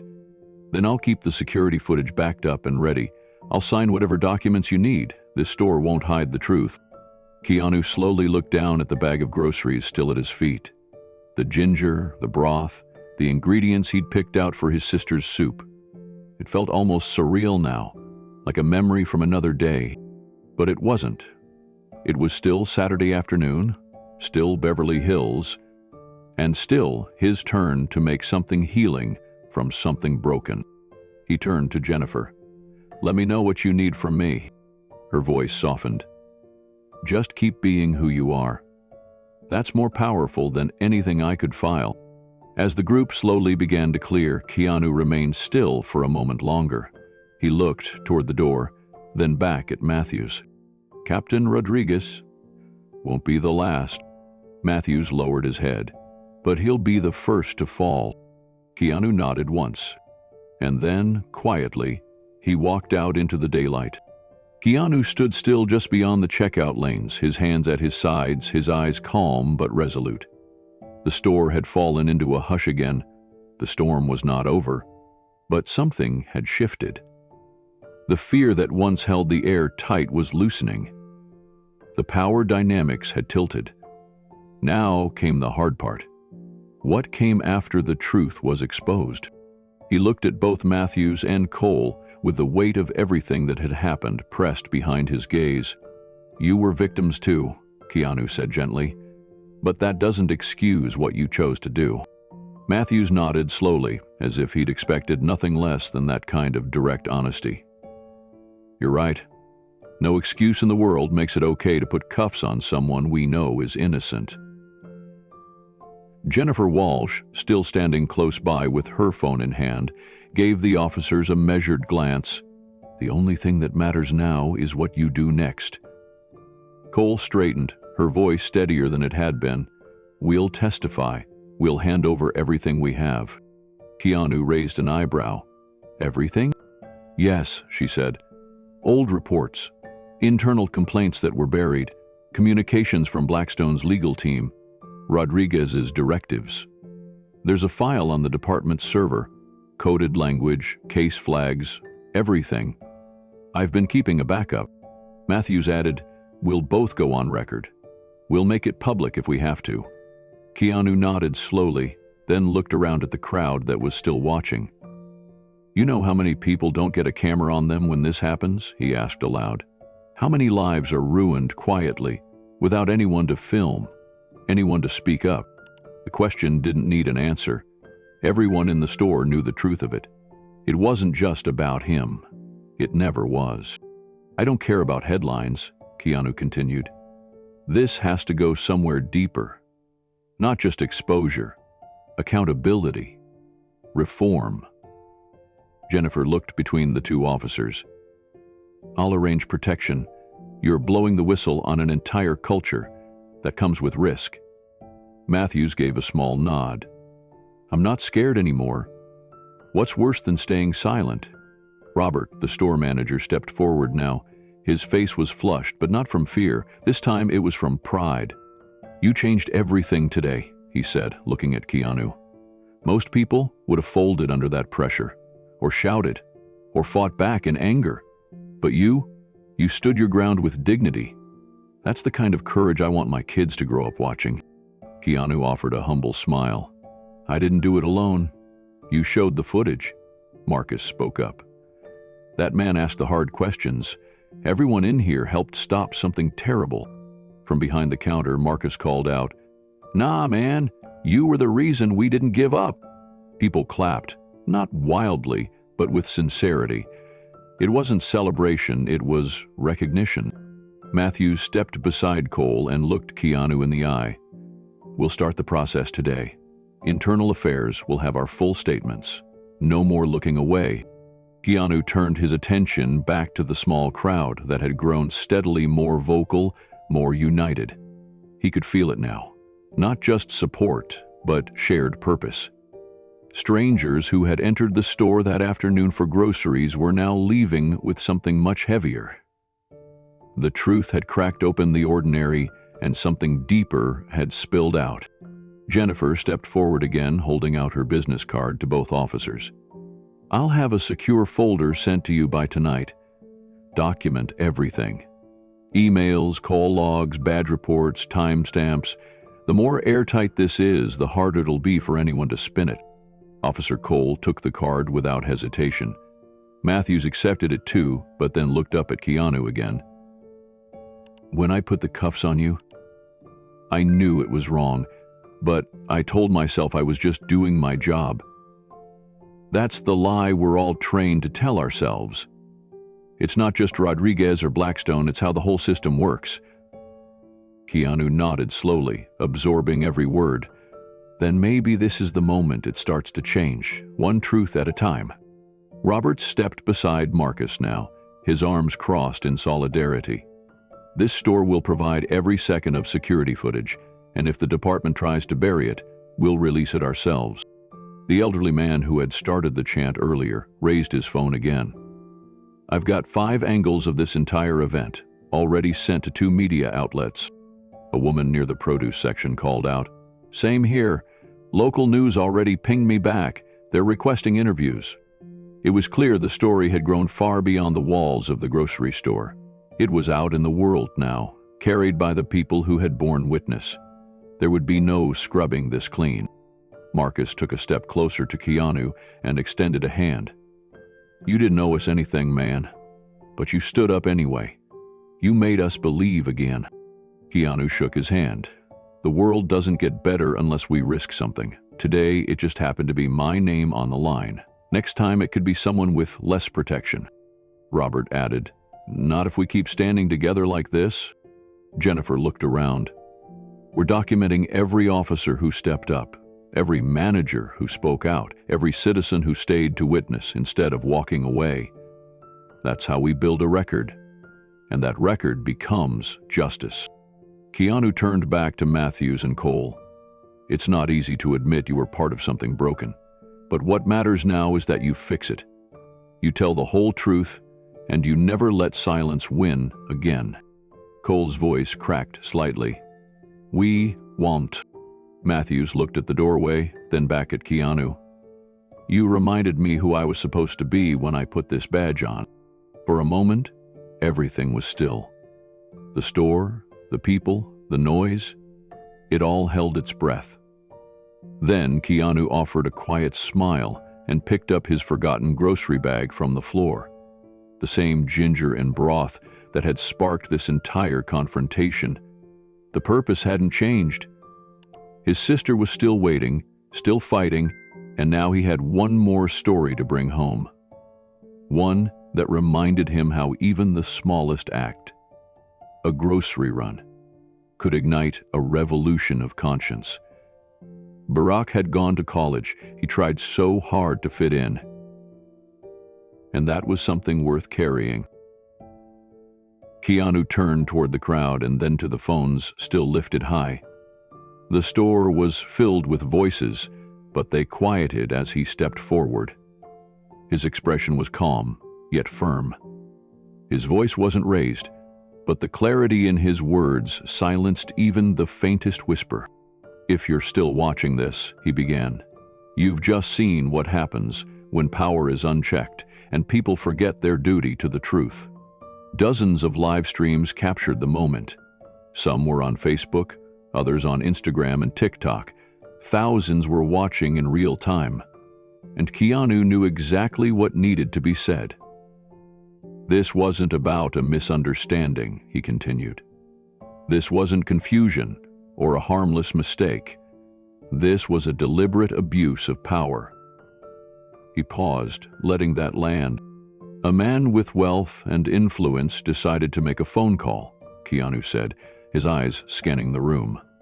Not because he was afraid, not because he had evidence, but because he was angry. Because someone stood up to him once, and his pride couldn't take it. Marcus, Robert, Jennifer, and many of the customers who had spoken out earlier now formed a loose semicircle around him, almost like a barrier of truth. Silent witnesses to a statement that would soon echo across the country.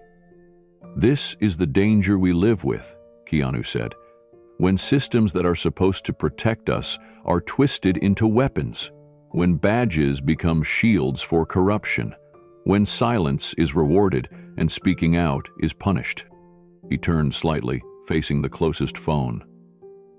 "Some of you are watching this in your kitchen, your break room, on the subway, maybe even in your own stores. But wherever you are, hear me. This is not about me. This is about all of us."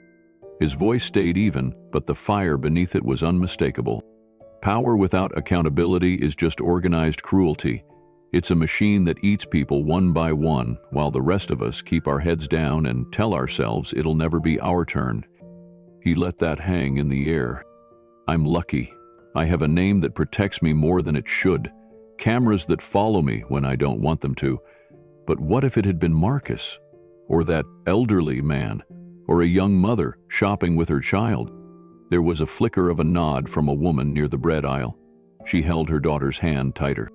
Keanu continued, his voice steady. "The next time you see someone being cornered, someone being lied about, someone being dragged under false accusations, don't assume someone else will step in. Don't let your convenience be more important than someone else's dignity." He raised his hand slowly and gestured to the room. "This started with a bowl of soup, with ginger for my sister who's fighting cancer. That's all this was meant to be, a quiet trip to the market. And now it's a message none of us can ignore." He pointed directly at one of the live streaming phones. "You can share this, you can tell others what you saw, but more important than the clicks or comments is the choice you make tomorrow. When you see something wrong, will you speak? Keanu let the silence settle before continuing. The stillness wasn't empty. It was charged with meaning. Every camera was still rolling. Every person in the store seemed to lean forward just slightly, sensing that something bigger than this moment was unfolding right in front of them. I'm not a politician. I'm not a hero. I'm just a man trying to do what's right when it matters, he said. And sometimes that means standing still while people try to humiliate you. Sometimes it means asking hard questions when you're being handcuffed. And sometimes it means forgiving even those who tried to break you, because you know they were broken first. His gaze turned toward Officers Matthews and Cole, who now stood with their heads slightly bowed. He didn't speak to them with anger, just honesty. You were used, he said, but you still made a choice. The next choice you make will define who you really are. Then he turned back to the crowd and the phones. This isn't just about justice in one store on one afternoon. This is about systems, about how easily they can be hijacked by the wealthy, the connected, the bitter. He took a breath and slowed his speech slightly. We can't control every system overnight, but we can control whether we tolerate them. Whether we say nothing when a neighbor is dragged out of their job, or a student is arrested for a prank, or a woman is ignored when she says she was followed. Silence is the oxygen that feeds corruption. A murmur of agreement rippled through the room. Someone whispered, "He's right," and it was caught on a dozen live streams. If you feel powerless, that's what they want, Keanu continued. But I promise you, truth is contagious. Courage is too. All it takes is one person standing up, and suddenly 2 people are standing. Then 10. Then 100. He looked at Marcus, then Robert, then the elderly man who had questioned the police earlier. All of them had stood up. None of them had expected to be part of anything meaningful that day, but now they were. This might get headlines, Keanu admitted, but what I care more about is whether it gets hearts, whether it makes someone watching this ask themselves, what would I have done if I were there? He stepped closer to the cameras and lowered his voice, just enough to make it feel personal. If you've ever stayed quiet to protect yourself, I understand. But now you've seen it. Now you know what silence looks like, and what it costs. He straightened his posture and ended with clarity. So today, I ask you not to remember me or what happened to me. I ask you to remember what you're capable of. And the next time injustice walks into your corner of the world, don't look away. Stand. There was no applause, just a deep, collective breath from everyone present. The message had been delivered, not with rage, not with spectacle, but with conviction that cut deeper than either. And outside the store, as people began to share, repost, and reflect, Keanu's words began to spread, not just as content, but as a call to conscience. The store emptied slowly. Some lingered to shake Keanu's hand. Others offered quiet nods of respect.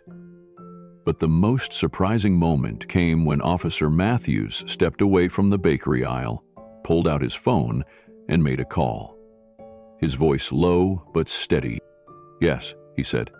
"This is Officer Bradley Matthews, badge 7824. I need to speak with Internal Affairs immediately." It was a sentence that cracked something open in the air. Jennifer Walsh, the lawyer, stood nearby, arms crossed, silently watching him. She gave no applause, no praise, just acknowledgement. The kind of respect one offers someone who has finally made the first right decision after 1,000 wrong ones. Matthews hung up. His face looked different now.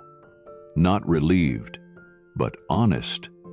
Exhausted by years of compromise and cover-up. "Crash, you remember I can't talk? I'm going to file a full report," he said to Jennifer. "Names, recordings, transcripts, not just about today, all of it." Keanu gave him a nod, not of forgiveness, but recognition. A man choosing a harder road. Officer Cole followed. She hadn't said much during the chaos. But now she stepped forward and placed a small flash drive on the counter near Robert. "This has backups of reports Blackstone filed," she said.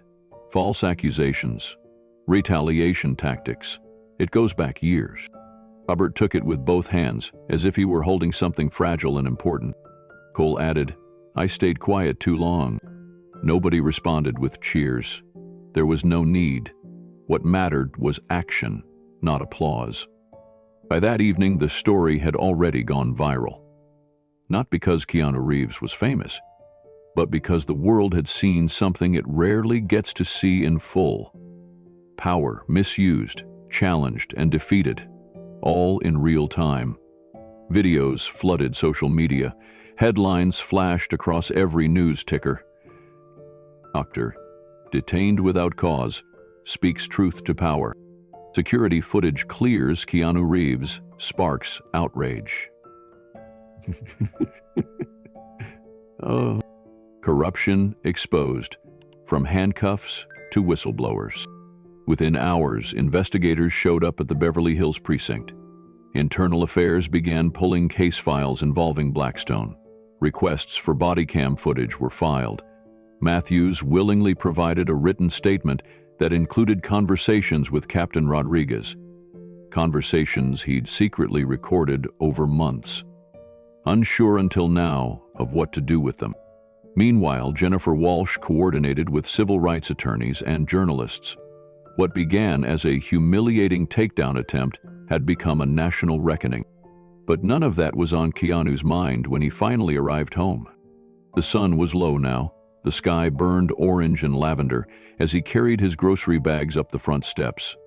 He moved slowly, carefully, tired, but intact. Inside, Kim was curled up on the couch with a blanket wrapped around her thin shoulders. She looked up as he entered, her face brightening. "I was starting to worry," she said. Keanu smiled gently, placing the bags on the kitchen counter. "I brought ginger," he said, "and some carrots and that miso paste you like." She raised an eyebrow.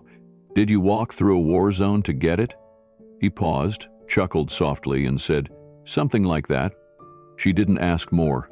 She knew him well enough to sense when something heavy had happened, and when it was being carried with grace. He began chopping onions, the kitchen filled with quiet rhythm, the scrape of the knife, the bubbling of a pot, the warmth of home. As the miso broth simmered, Keanu wiped his hands on a towel and sat across from Kim. She held a mug of tea, her fingers still a bit frail but steady. There was peace in her eyes, something rare and precious, especially after the chemo treatments that had taken so much out of her. She glanced at him, head tilted. "You okay?" He nodded slowly. "Yeah, I am now." Kim smiled faintly. "You always show up for people, even when it costs you." Keanu looked down, quiet for a moment. It shouldn't cost anyone to do the right thing. That's the problem. He didn't need to tell her what happened. The world would know soon enough. But what he carried back into the house that night wasn't bitterness. It wasn't vengeance or self-righteousness. It was clarity. The next morning, the fallout from the grocery store incident had reached global headlines. Richard Blackstone's name was now tied not to luxury developments, but to criminal conspiracy. Former business partners cut ties. Foundations bearing his name were dissolved overnight. The mayor's office issued a statement condemning what had occurred. Civil rights groups called for investigations into misuse of police resources. Captain Rodriguez, the man behind the order Matthews had received, was placed on administrative leave, pending an ethics probe. But Keanu didn't grant interviews. He didn't make a dramatic press statement or call for anyone's head. He simply let the truth move on its own. Instead, he spent the day by his sister's side. They watched old movies. She laughed at his awful popcorn seasoning experiment. He helped her walk in the garden where the jasmine was blooming. And later, as evening approached again, he sat on the porch with a cup of tea and finally breathed. The people who'd witnessed it all, the cashier Marcus, the store manager Robert, the elderly man who stood up first, and Jennifer Walsh, the lawyer who dared to speak out, had all become part of something bigger. Not because of celebrity, but because dignity had been defended in the open. The live stream that Jennifer had filmed continued to be shared, not because it was dramatic, but because it reminded people what courage looks like in slow motion. That day, Keanu reminded the world that calm is not weakness, silence is not surrender, and kindness does not make you a target, it makes you unshakable. In the final minutes of his address to the cameras in that store, he had said one thing that would be replayed over and over again across the world. Dignity under pressure, he said, looking directly into the lens, is the greatest power we'll ever have.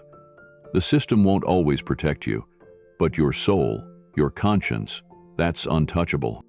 And now, sitting beside his sister as she drifted off to sleep with her hand in his, he felt that truth settle in fully. No awards, no speeches, no courtroom victory. Just soup on the stove, a quiet home, and peace earned not by fighting harder, but by standing taller. That's how real change begins. And that's how this incredible story ends.